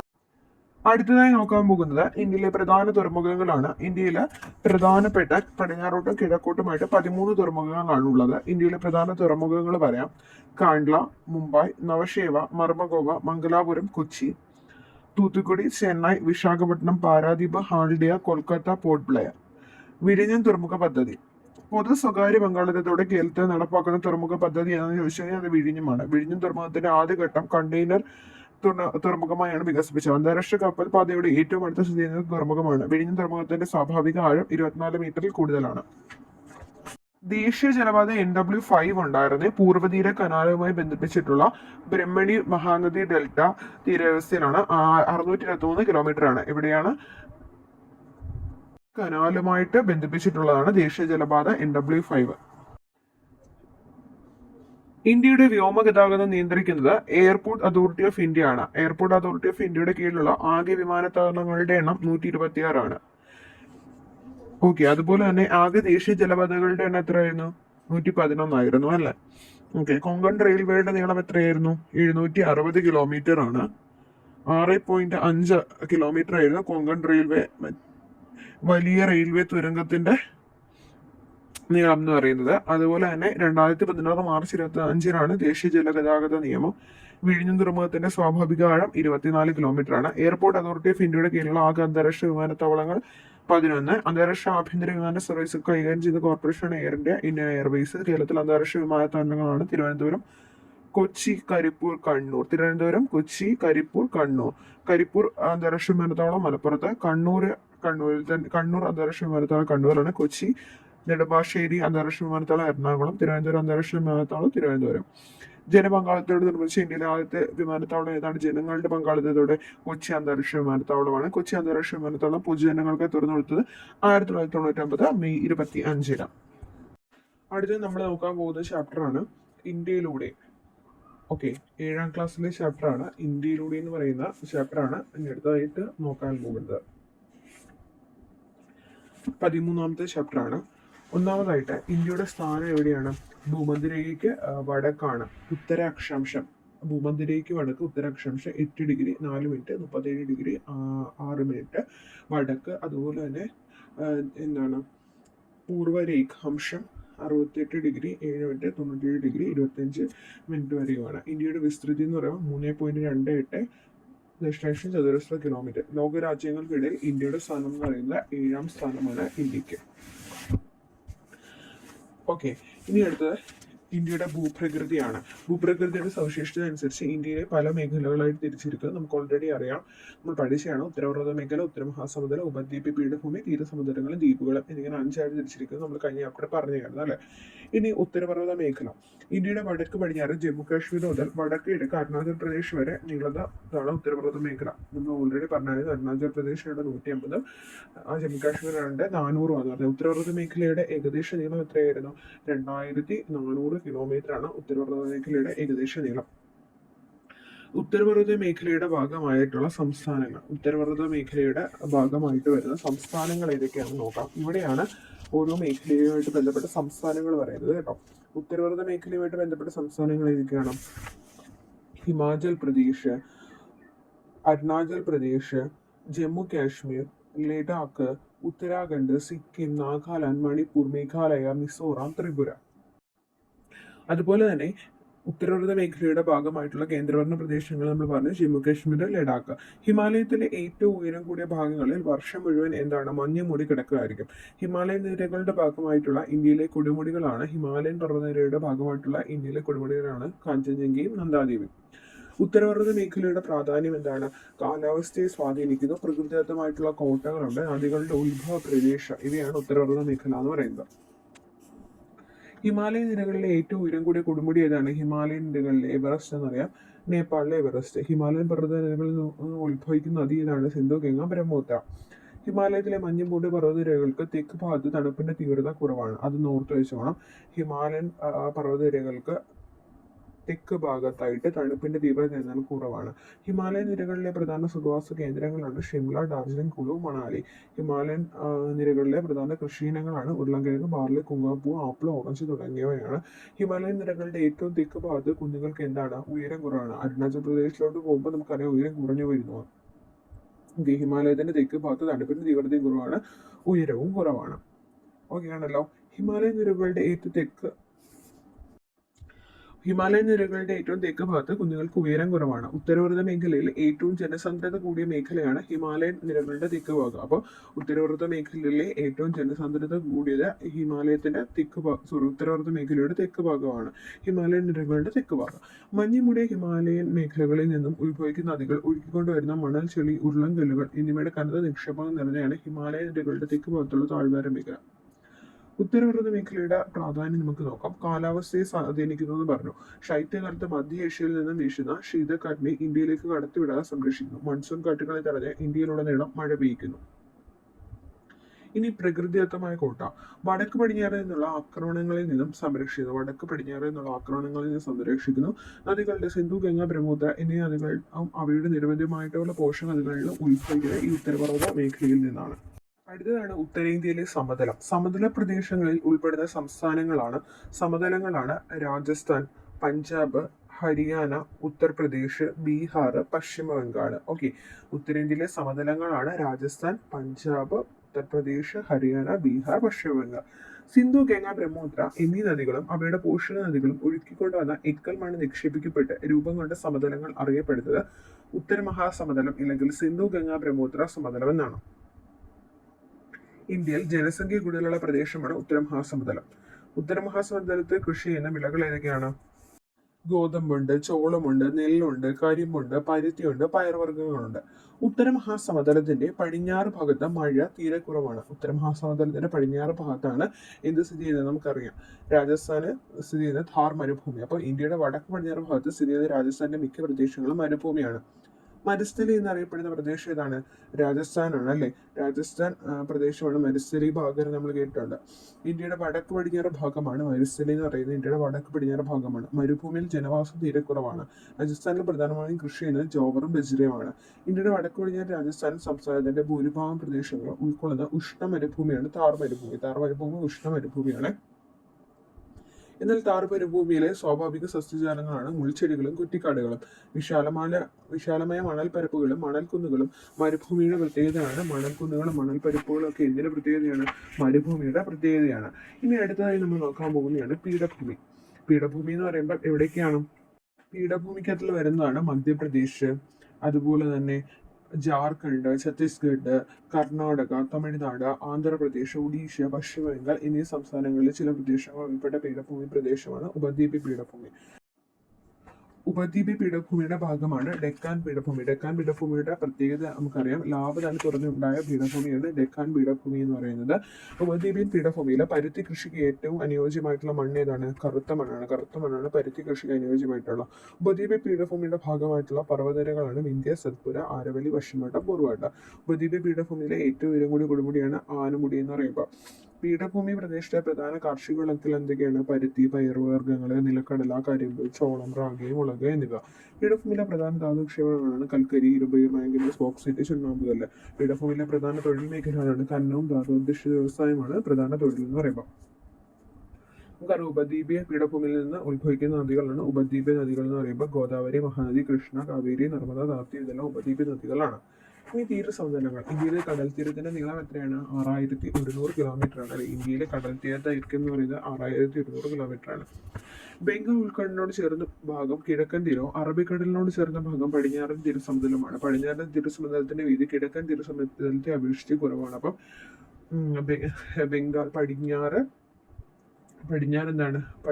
അറബിക്കടലാണ് അല്ലെ. കിഴക്ക് ബംഗാൾ ഉൾക്കടലുമാണ്. പടിഞ്ഞാറ് അറബിക്കടൽ അല്ലെങ്കിൽ പടിഞ്ഞാറൻ തീരസമുദ്രത്തിന്റെ പ്രത്യേകത എന്താണ്? വീതി കുറവും. കിഴക്കൻ തീരസമുദ്രത്തിന് കൂടുതലുമാണ് അല്ലെ. പടിഞ്ഞാറൻ തീരസമുദ്രത്തിന്റെ വീതി കിഴക്കൻ തീരസമുദ്രത്തെ അപേക്ഷിച്ച് കുറവാണ്. പടിഞ്ഞാറൻ തീരസമുദ്രത്തിലെ പ്രധാന കൃഷി എന്തൊക്കെയാണ്? നെല്ലും തെങ്ങുമാണ്. കിഴക്കൻ തീരസമുദ്രത്തിൽ കാവേരി, കൃഷ്ണ, ഗോദാവരി, മഹാനദി തുടങ്ങിയവ വ്യാപകമായിട്ട് കൃഷി ചെയ്യുന്നത് എന്തൊക്കെയാണ്? നെല്ലാണ്. കിഴക്കൻ തീരസമുദ്രത്തിലാണ് കാവേരിയും കൃഷ്ണ, ഗോദാവരി, മഹാനദിക്ക് അവിടെ നെല്ലാണ് കൃഷി ചെയ്യുന്നത്. കിഴക്കൻ തീരസമുദ്രത്തിലെ ജനങ്ങളുടെ പ്രധാന തൊഴിൽ എന്താണ്? മത്സ്യബന്ധനമാണ്. കിഴക്കൻ തീരസമുദ്രത്തിലെ പ്രധാന തൊഴിൽ എന്ന് പറയുന്നത് മത്സ്യബന്ധനം. പടിഞ്ഞാറൻ തീരത്ത് തെങ്ങ്, നെല്ലൊക്കെ കൃഷി ചെയ്യുന്നുണ്ട്. ഇനി അടുത്താണ് സമുദ്രത്തിലെ പച്ചത്തുരുത്തുകൾ. സമുദ്രത്തിൽ ചുറ്റപ്പെട്ട ചെറുഭാഗങ്ങളാണ് ദ്വീപുകൾ. അറബിക്കടലിലെ ദ്വീപ് സമൂഹം പടിഞ്ഞാറ് അറബിക്കടലിലാണ് ലക്ഷദ്വീപ് സ്ഥിതി ചെയ്യുന്നത്. എന്നാൽ കിഴക്ക് ബംഗാൾ ഉൾക്കടൽ എന്താണ്? ആൻഡമാൻ നിക്കോബാർ ആണ്. ലക്ഷദ്വീപിലെ ജനജീവിതം സമുദ്രത്തെ ആശ്രയിച്ചാണ്. ആൻഡമാൻ നിക്കോബാർ ദ്വീപുകളിൽ കൂടുതലും നിബിഡ വനങ്ങളാണ്. ആൻഡമാൻ നിക്കോബാറിൽ എന്താണ്? നിബിഡ വനങ്ങൾ. ഇന്ത്യയിലെ ഭൂപ്രകൃതി വിഭാഗങ്ങളിനകത്ത് വരുന്നതാണ് ഉത്തരവർദ്ധ മേഖല, ഉത്തരമഹാസമുദ്രം, ഉപദ്വീപ്, പീഠഭൂമി, തീരസമതലങ്ങളും ദ്വീപുകൾ. ദ്വീപുകൾ എന്ന് പറയുന്നത് എന്തിനകത്തിൽ വരുന്നതാണ്? എന്താ ഇന്ത്യയിലെ ഭൂവിഭാഗങ്ങളിലൊക്കെ വരുന്നതാണ് അല്ലെ. പവിഴ ദ്വീപുകളെ പറ്റി കേട്ടിട്ടുണ്ടോ? ഉഷ്ണമേഖലയിലെ സമുദ്രങ്ങളിൽ കാണപ്പെടുന്ന കോറൽ പോളിപ്പുകൾ എന്ന ചെറു സമുദ്രജീവികളുടെ കാൽസ്യം സ്രവം അടിഞ്ഞുകൂടി രൂപം കൊള്ളുന്നതാണ് പവിഴപ്പുറ്റ്. അപ്പോൾ കാൽസ്യം സ്രവം അടിഞ്ഞുകൂടിയാണ് സമുദ്രങ്ങളിലെ ചെറു സമുദ്രജീവികളുടെ കാൽസ്യം സ്രവം അടിഞ്ഞു. ഇനി ഇന്ത്യയിലെ നദികളെ പറ്റി നോക്കാം. ഉത്തരേന്ത്യയിലെ പ്രധാന ജലസ്രോതസ്സുകൾ എന്ന് പറയുന്നത് സിന്ധു, ഗംഗ, ബ്രഹ്മപുത്ര എന്നീ നദികളും അവയുടെ പോഷക നദികളാണ്. ഉത്തരേന്ത്യയിലെ പ്രധാന ജലസ്രോതസ്സാണ് സിന്ധു, ഗംഗ, ബ്രഹ്മപുത്ര നദികളും പോഷക നദികളും. ഹിമാലയത്തിൽ നിന്ന് ഉത്ഭവിക്കുന്ന നദികളെ പൊതുവെ അറിയപ്പെടുന്ന ഹിമാലയ നദികളാണ്. ഹിമാലയത്തിലെ മഞ്ഞുമൂടിയ പ്രദേശങ്ങളിൽ നിന്ന് ഉത്ഭവിക്കുന്നുണ്ട്. ഇവ വേനൽക്കാലത്ത് ജലസമൃദ്ധമാണ്. ഹിമാലയൻ നദികൾ ഒഴുക്കിക്കൊണ്ടുവന്ന എക്കൽ നിക്ഷേപിക്കപ്പെട്ട് രൂപം കൊണ്ട സമതലമാണ് നമുക്കറിയാം ഉത്തര മഹാസമതലം. ഉപദ്വീപ്യൻ പീഠഭൂമിയിൽ നിന്ന് ഉത്ഭവിക്കുന്ന നദികളെ പൊതുവെ അറിയപ്പെടുന്ന ഉപദ്വീപ്യൻ നദികളാണ്. ഇന്ത്യയിൽ പ്രധാന ഉപദ്വീപ്യൻ നദികൾ ഏതൊക്കെയാണ്? കൃഷ്ണ, കാവേരി, ഗോദാവരി, പിന്നെ ഏതൊക്കെയാണ്? നർമ്മദ, താപ്തി, മഹാനദി അല്ലെ. കൃഷ്ണ, കാവേരി, ഗോദാവരി, മഹാനദി, താപ്തി, നർമ്മദ, കാവേരി. ഈ നദികൾ മഴയെ ആശ്രയിക്കുന്നതിനും വേനൽക്കാലത്ത് അവയിൽ വെള്ളം തീരെ കുറവായിരിക്കും. അറബിക്കടലിൽ ചേരുന്നതും അതുപോലെ തന്നെ ബംഗാൾ ഉൾക്കടലിൽ ചേരുന്നതായിട്ടുള്ള നദികളുണ്ട്. പടിഞ്ഞാറോട്ടൊഴുകുന്ന നദികൾ ഏതൊക്കെയാണ്? ഉപദ്വീപ നദികളാണ്. നർമ്മദ, താപ്തി അതാണ് അറബിക്കടലിൽ ചേരുന്നത്. ബംഗാൾ ഉൾക്കടലിൽ ചേരുന്ന ഏതൊക്കെയാണ്? ഗോദാവരി, മഹാനദി, കൃഷ്ണ, കാവേരി. ഇന്ത്യയിൽ അടുത്തത് നോക്കാൻ പോകുന്നത് ഇന്ത്യയിലെ മണ്ണിനങ്ങളാണ്. ഇന്ത്യയിൽ പ്രധാന മണ്ണിനങ്ങൾ ഏതൊക്കെയാണ്? എക്കൽ മണ്ണ്, കറുത്ത മണ്ണ്, മരുഭൂമി മണ്ണ്, ലാറ്ററൈറ്റ് മണ്ണ്, പർവ്വത മണ്ണ്, ചെമ്മണ്ണ്. ഏറ്റവും ഫലഭൂഷ്ടമായിട്ടുള്ള മണ്ണ് എന്നറിയാമോ? എക്കൽ മണ്ണാണ് കേട്ടോ. എക്കൽ മണ്ണ് കാണപ്പെടുന്ന പ്രദേശങ്ങളാണ് ഉത്തരമഹാസമതലം, അതുപോലെ തന്നെ നദീതടങ്ങളിലുമൊക്കെയാണ് എക്കൽ മണ്ണ് കാണപ്പെടുന്നത്. ഉത്തരമഹാസമതലത്തിലും നദീതടങ്ങളിലും എക്കൽ മണ്ണാണ്. ഉപദ്വീപ്യൻ പീഠഭൂമിയിലെ കറുത്ത മണ്ണ് ഏതെല്ലാം കൃഷിക്ക് അനുയോജ്യമാണ്? പരുത്തി കൃഷിക്കും കരിമ്പിന്റെ കൃഷിക്കും അനുയോജ്യമാണ്. കറുത്ത മണ്ണ് പരുത്തിക്കും കരിമ്പിനും. പീഠഭൂമി പ്രദേശത്തെ മറ്റ് പ്രധാന മണ്ണിനങ്ങളാണ് ചെമ്മണ്ണ്, ലാറ്ററൈറ്റ് മണ്ണ്. പീഠഭൂമിയെ പ്രദേശിച്ച് ചെമ്മണ്ണ്, ലാറ്ററൈറ്റ് മണ്ണുണ്ട്. ജലാംശം കുറവായിട്ടുള്ള മണ്ണിനെയാണ് മരുഭൂമി മണ്ണെന്ന് പറയുന്നത്. എന്നാൽ ജൈവാംശം കൂടുതലുള്ള മണ്ണാണ് പർവ്വത മണ്ണ്. പർവ്വത മണ്ണ് കാണപ്പെടുന്ന പ്രദേശമാണ് വനനിബിഡമായിട്ടുള്ള പർവ്വത പ്രദേശങ്ങളിലാണ് പർവ്വത മണ്ണ് കാണുന്നത്. അപ്പൊ നമുക്കറിയാം പർവ്വത മണ്ണ് കാണുന്ന എവിടെയാണ്? പർവ്വത പ്രദേശങ്ങളിലാണ്. അത് ജൈവാംശമുള്ള മണ്ണാണ്. ജലാംശം കുറവായിട്ടുള്ള മണ്ണാണ് മരുഭൂമി മണ്ണ് എന്ന് പറയുന്നത്. പീഠഭൂമി പ്രദേശത്തെ മറ്റ് പ്രധാന മണ്ണിനങ്ങളാണ് ചെമ്മണ്ണും ലാറ്ററൈറ്റ് മണ്ണും. ഇനി അടുത്താണ് കാലാവസ്ഥ. ലോകത്തിലെ ഏറ്റവും സമൃദ്ധമായിട്ട് മഴ ലഭിക്കുന്ന പ്രദേശം ഏതാണ്? ചിറാപൂഞ്ചിയാണ്. തണുപ്പ് കാലത്ത് ഡൽഹി 0°C അടുത്തെത്തുമ്പോൾ വേനൽക്കാലത്ത് താപനില 40°C മേലാകുന്നു. ഇന്ത്യയുടെ കാലാവസ്ഥ പൊതുവെ അറിയപ്പെടുന്ന ഉഷ്ണമേഖലാ മൺസൂൺ കാലാവസ്ഥ. ഇന്ത്യയുടെ കാലാവസ്ഥ ഏത് പേരിലാണ് അറിയപ്പെടുന്നത്? ഇമ്പോർട്ടൻ്റ് ആണ്. ഉഷ്ണമേഖലാ മൺസൂൺ കാലാവസ്ഥ ചോദിച്ചിട്ടുള്ളതാണ്. ഇന്ത്യയിൽ പ്രധാനമായി അനുഭവപ്പെടുന്ന 3 കാലങ്ങൾ ഏതൊക്കെയാണ്? ഉഷ്ണകാലം, വേനൽക്കാലം, ശൈത്യകാലം. ഉഷ്ണകാലം, വേനൽക്കാലം ഒന്ന് തന്നെയാണ്. ഉഷ്ണകാലം, മഴക്കാലം, ശൈത്യകാലം. ഉഷ്ണകാലം അനുഭവപ്പെടുന്ന മാസം ഏതാണ്? അത് പഠിച്ചിരിക്കണം. മാർച്ച് മുതൽ മെയ് വരെയാണ്. ഓക്കെ. ഉഷ്ണകാലത്ത് ഉത്തരേന്ത്യൻ അത്യുഷ്ണം അനുഭവപ്പെടുന്നു. ദക്ഷിണേന്ത്യൻ തീരപ്രദേശങ്ങളിൽ സമുദ്ര സമീപം ഉള്ളതിനാൽ ഉഷ്ണം കഠിനമാകാറില്ല. ഇന്ത്യയിൽ പൊതുവെ വരൾച്ച അനുഭവപ്പെടുന്ന കാലം ഉഷ്ണകാലത്താണ്. ഉഷ്ണകാലത്ത് ചിലയിടങ്ങളിൽ ഒറ്റപ്പെട്ട മഴ ലഭിക്കാറുണ്ട്. എന്നാണ് വരൾച്ച എന്ന് പറയുന്നത്. ഓക്കെ. കുറഞ്ഞ മഴയോ അല്ലെങ്കിൽ ജലത്തിന്റെ അമിത ചൂഷണമോ കാരണം കടുത്ത ജല ദൗർലഭ്യം അനുഭവപ്പെടുന്ന സാഹചര്യമാണ് വരൾച്ച എന്ന് പറയുന്നത്. വരൾച്ച ഡിറ്റക്ട് ചെയ്യാൻ വേണ്ടി നമ്മൾ യൂസ് ചെയ്യുന്ന ഇൻഡെക്സ് ആണ് സ്റ്റാൻഡർഡൈസ്ഡ് പ്രിസിപ്പിറ്റേഷൻ ഇൻഡെക്സ് എന്ന് പറയുന്നത്. വരൾച്ച ഡിറ്റക്ട് ചെയ്യാൻ വേണ്ടിയിട്ടുള്ളതാണ് കേട്ടോ. ഇത് ഒരു പരീക്ഷയ്ക്ക് ചോദിച്ചാണ്. സ്റ്റാൻഡർഡൈസ്ഡ് ഡിറ്റക്ഷൻ ഇൻഡെക്സ് എന്ന് പറയുന്നത് വരൾച്ച ഡിറ്റക്ട് ചെയ്യാനുള്ളതാണ്. Precipitation index. ഓക്കെ. ഇന്ത്യയിലെ ഏകദേശം 3 ഒരു ഭാഗം പ്രദേശം വരൾച്ചാ ബാധിത പ്രദേശങ്ങളാണ്. വിളനാശം, ശുദ്ധജല ദൗർലഭ്യം തുടങ്ങിയ ദുരവസ്ഥകൾക്ക് വരൾച്ച കാരണമാകുന്നു. ഓക്കെ, ഇനി അടുത്ത ശൈത്യകാലം എന്നോട്ട് എന്ന് വരെയാണ്. ഡിസംബർ മുതൽ ഫെബ്രുവരി വരെയാണ് ശൈത്യകാലം അനുഭവപ്പെടുന്നത്. ഉത്തരേന്ത്യയിൽ അതിശൈത്യം അനുഭവപ്പെടുന്ന ഇക്കാലത്ത് ഹിമാലയൻ പർവ്വതനിരകളിൽ മഞ്ഞുവീഴ്ച ഉണ്ടാകുന്നു. ശൈത്യകാലത്ത് പഞ്ചാബിലും പരിസര പ്രദേശത്തും മഴയുണ്ടാകാറുണ്ട്. ഇത് ഗോതമ്പ് കൃഷിക്ക് വളരെ അനുയോജ്യമാണ്. അപ്പം ശൈത്യകാലം എന്ന് പറയുന്നത് ഗോതമ്പ് കൃഷിക്ക് അനുയോജ്യമാണ്. ഉത്തരേന്ത്യയെ അപേക്ഷിച്ച് ദക്ഷിണേന്ത്യയിൽ ശൈത്യത്തിന്റെ കാഠിന്യം കുറവാണ്. ഇന്ത്യയിൽ 2 മഴക്കാലങ്ങളാണ് ഉള്ളത്. ഏതൊക്കെയാണ്? തെക്ക് പടിഞ്ഞാറൻ മൺസൂൺ കാലവും അതുപോലെ തന്നെ വടക്ക് കിഴക്കൻ മൺസൂൺ കാലവും. തെക്ക് പടിഞ്ഞാറൻ മൺസൂൺ കാലം ജൂൺ മുതൽ സെപ്റ്റംബർ വരെയാണ് തെക്ക് പടിഞ്ഞാറൻ മൺസൂൺ കാലം. എന്ന് മുതൽ ഇന്ന് വരെയാണ്? ജൂൺ മുതൽ സെപ്റ്റംബർ വരെ. ഇന്ത്യൻ മഹാസമുദ്രത്തിൽ നിന്ന് ഈർപ്പം വഹിച്ചുകൊണ്ടുവരുന്ന കാറ്റുകളെ പർവ്വതങ്ങൾ തടഞ്ഞു നിർത്തുന്നതിനാൽ പടിഞ്ഞാറൻ തീരത്തും വടക്ക് കിഴക്കൻ സംസ്ഥാനങ്ങളിൽ ഹിമാലയത്തിലെ അടിവാര മേഖലകളിലും ധാരാളം മഴ ലഭിക്കുന്നത്. ഇതാണ് തെക്ക് പടിഞ്ഞാറൻ മൺസൂൺ എന്ന് പറയുന്നത്. ഇന്ത്യയിൽ ഏറ്റവും കൂടുതൽ മഴ ലഭിക്കുന്നത് തെക്ക് പടിഞ്ഞാറൻ മൺസൂൺ. എന്നാൽ വടക്കിഴക്കൻ മൺസൂൺ കൂടുതലായിട്ട് തമിഴ്നാട്ടിലൊക്കെയാണ്. വടക്കുകിഴക്കൻ മൺസൂൺ എന്ന് പറയുന്നത് ഒക്ടോബർ മുതൽ നവംബർ വരെയാണ്. ജൂൺ മുതൽ സെപ്റ്റംബർ വരെ തെക്ക് പടിഞ്ഞാറൻ, ഒക്ടോബർ മുതൽ നവംബർ വരെ ഇതാണ് വടക്കിഴക്കനാണ്. ഒക്ടോബർ ഹിറ്റിന്റെ കാര്യമൊക്കെ നമ്മൾ കഴിഞ്ഞ ചാപ്റ്ററുകളിൽ പറഞ്ഞല്ലേ. വടക്കിഴക്കൻ മൺസൂണിൽ നിന്നും ഏറ്റവും കൂടുതൽ മഴ ലഭിക്കുന്നത് ഇന്ത്യയുടെ കിഴക്കൻ തീരത്താണ്. അപ്പം വടക്കിഴക്കൻ മൺസൂണിൽ നിന്ന് ഏറ്റവും കൂടുതൽ മഴ ലഭിക്കുന്നത് എവിടെയാണ്? ഇന്ത്യയുടെ കിഴക്കൻ തീരത്താണ്. പ്രത്യേകിച്ച് തമിഴ്നാട്, ആന്ധ്ര തീരങ്ങളിൽ. കേരളത്തിലും ഈ മഴ ലഭിക്കുന്നുണ്ട്, എന്നാൽ കൂടുതലായിട്ടും തമിഴ്നാട്, ആന്ധ്ര തീരങ്ങളിലാണ്. മേഘാലയയിലെ ഖാസി കുന്നുകളുടെ തെക്കേ ചെരുവിൽ സ്ഥിതി ചെയ്യുന്ന ഗ്രാമം എവിടെയാണ്? ഗ്രാമം ഏതാണ്? ചിറാപൂഞ്ചി. അപ്പോൾ ചിറാപൂഞ്ചി ഏത് കുന്നിലാണ് സ്ഥിതി ചെയ്യുന്നത്? ഖാസി കുന്നുകളിലാണ്. മേഘാലയയിലെ ഖാസി കുന്നുകളിലാണ് ചിറാപൂഞ്ചി. ലോകത്തിലെ ഏറ്റവും മഴ ലഭിക്കുന്ന പ്രദേശം എവിടെയാണ്? മൗസിൻ റാം ആണ് കേട്ടോ. നേരത്തെ ചിറാപൂഞ്ചി ആയിരുന്നു, ഇപ്പൊ മൗസിൻ റാം. ചിറാപൂഞ്ചിയുടെ പുതിയ പേര് എന്താണെന്ന് അറിയാം? സൊഹ്റ എന്നാണ് ചിറാപൂഞ്ചിയുടെ പുതിയ പേര്. ഓക്കെ, ഇന്ത്യയിൽ വെള്ളപ്പൊക്കം ഉണ്ടാകുന്നതിനുള്ള കാരണങ്ങൾ എന്താണ്? മൺസൂൺ കാലത്ത് എന്താണ്? അതിവർഷം ഉണ്ടാകുന്നു, നദീതീരങ്ങൾ കയ്യേറി കെട്ടിടങ്ങൾ നിർമ്മിക്കുന്നു, വയലുകൾ മണ്ണിട്ട് നികത്തുന്നത്. ഇതൊക്കെ എന്താണ്? വെള്ളപ്പൊക്കത്തിന് കാരണമാകും അല്ലെ. ഡാമുകൾ നിർമ്മിക്കുന്നതിലൂടെ, വനവൽക്കരണത്തിലൂടെ, നദികളുടെ ഉപരിഘട്ടങ്ങളിൽ വലിയ നിർമ്മാണ പ്രവർത്തനങ്ങൾ നിരുത്സാഹപ്പെടുത്തുന്നതിലൂടെ വെള്ളപ്പൊക്കം ഒരു പരിധിവരെ നിയന്ത്രിക്കാം. ഇനി നമുക്ക് അവിടുത്തെ നൈസർഗിക സസ്യജാലങ്ങളെയും ജന്തുവൈവിധ്യവും പരിചയപ്പെടാം. ഒരു പ്രദേശത്ത് ഭൂപ്രകൃതി, കാലാവസ്ഥ, മണ്ണിനങ്ങൾ എന്നീ ഭൗതിക സവിശേഷതകൾക്ക് അനുസൃതമായി അവിടെ വളരുന്ന സ്വാഭാവിക സസ്യ ഇനങ്ങളാണ് നൈസർഗിക സസ്യജാലങ്ങൾ എന്ന് പറയുമ്പോൾ. സ്വാഭാവിക സസ്യ ഇനങ്ങളാണ് ഒരു പ്രദേശത്തെ കാലാവസ്ഥയും മണ്ണിനവും അതുപോലെ തന്നെ ഭൂപ്രകൃതിയുടെയൊക്കെ അടിസ്ഥാനത്തിൽ അവിടെ വളരുന്ന സ്വാഭാവിക സസ്യ ഇനങ്ങളാണ് നൈസർഗിക സസ്യജാലങ്ങൾ. ഉഷ്ണമേഖലാ നിത്യഹരിതവനങ്ങൾ വാർഷിക വർഷപാതം വളരെ കൂടുതലുള്ള പശ്ചിമഘട്ടത്തിലും വടക്കിഴക്കൻ സംസ്ഥാനങ്ങളിലും കാണപ്പെടുന്നതാണ്. അപ്പോൾ പശ്ചിമഘട്ടത്തിലും വടക്കിഴക്കൻ സംസ്ഥാനങ്ങളിലുമാണ് ഉഷ്ണമേഖലാ നിത്യഹരിതവനങ്ങൾ കാണപ്പെടുന്നത്. സിംഹവാലൻ കുരങ്ങ്, അതുപോലെ തന്നെ പലതരം പാമ്പുകൾ, വിവിധ ഇനം ഷഡ്പദങ്ങൾ, ലോകത്തിലെ ഏറ്റവും വലിയ നിശാശലഭമായ അറ്റ്ലസ് മൂത്ത്. അപ്പം ലോകത്തിലെ ഏറ്റവും വലിയ നിശാശലഭം ചോദിച്ചു കഴിഞ്ഞാൽ അറ്റ്ലസ് മൂത്താണ്. ഓക്കെ, ബുദ്ധമയൂരെയൊക്കെ അറിയാമല്ലോ. ഓക്കെ, ലോകത്തിലെ ഏറ്റവും വലിയ നിശാശലഭം ഏതാണ്? അറ്റ്ലസ് മൂത്താണ് അല്ലെ. ലോകത്തിലെ ഏറ്റവും വലിയ നിശാശലഭം ഏതാണ്? അറ്റ്ലസ് മൂത്താണ്.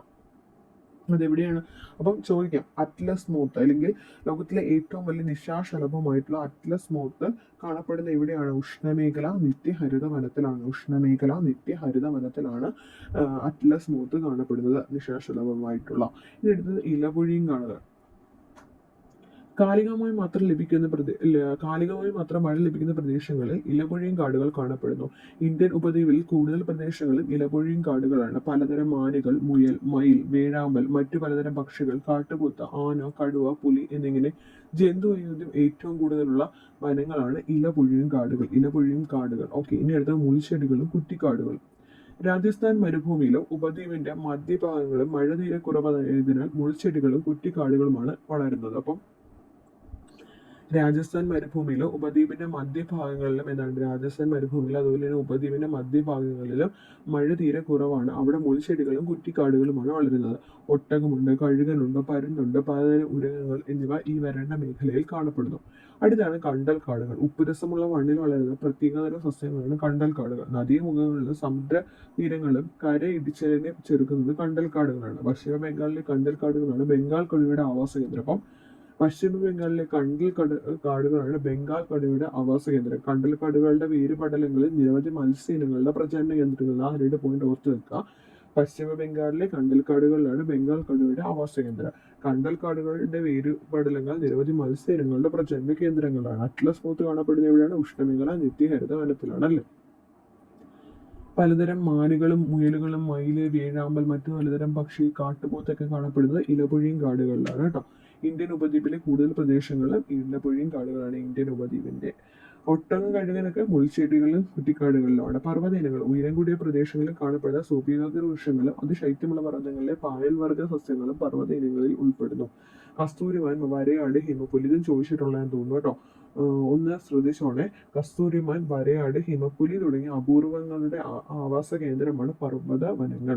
പശ്ചിമഘട്ടത്തിന്റെ ഉയർന്ന പ്രദേശങ്ങളും വരയാട് കാണപ്പെടുന്നു. അപ്പോൾ ഹിമപ്പുലി കാണപ്പെടുന്ന പർവ്വത വനങ്ങളിലാണ്. ഉഷ്ണമേഖലാ നിത്യഹരിതങ്ങളിലാണ് വനങ്ങളിലാണ്. അറ്റ്ലസ് മൂത്ത് കാണപ്പെടുന്നത് കണ്ടൽ കാടുകളിലാണ്. ബംഗാൾ കടുവ കാണപ്പെടുന്നത് മത്സ്യത്തിന്റെ പ്രജനന കേന്ദ്രം. ഓക്കെ, ഇത്രയുള്ള ആ ചാപ്റ്റർ. അടുത്തത് 5ാം ക്ലാസ്സിലെ ചാപ്റ്ററാണ് നമ്മുടെ ഇന്ത്യ, അധ്യായം 11. ഇന്ത്യയുടെ തെക്ക് ഭാഗത്തുള്ള സമുദ്രം ഏതാണ്? ഇന്ത്യൻ മഹാസമുദ്രമാണ് ഇന്ത്യയുടെ തെക്ക് ഭാഗത്തുള്ളത്.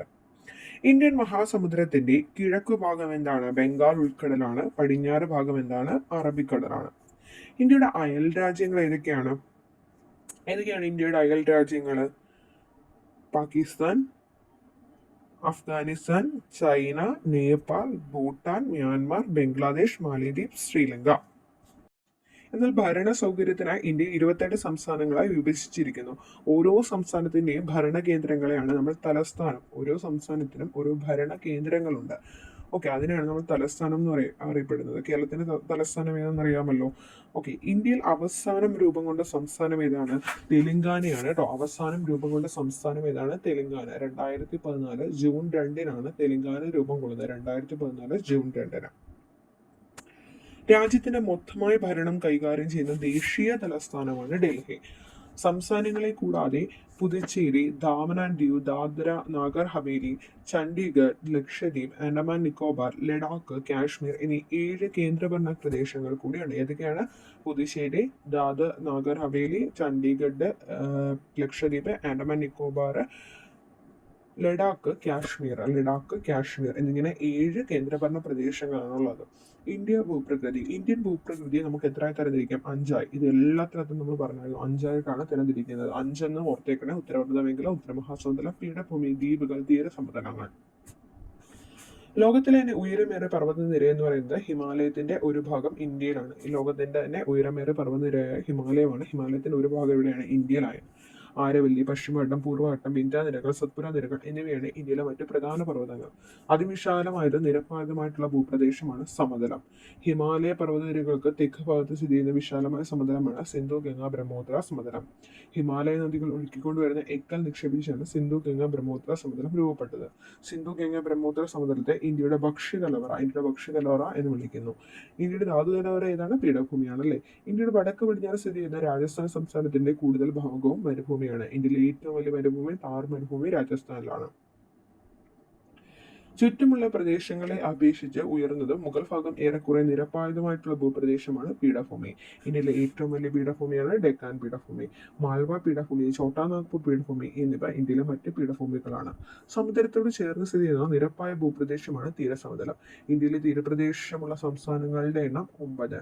ഗുജറാത്ത്, മഹാരാഷ്ട്ര, ഗോവ, കർണാടക, കേരളം, തമിഴ്നാട്, ആന്ധ്രാപ്രദേശ്, ഒഡീഷ, ബംഗാൾ എന്നീ സംസ്ഥാനങ്ങൾക്ക് തീരപ്രദേശമുണ്ട്. ഏതൊക്കെയാണ്?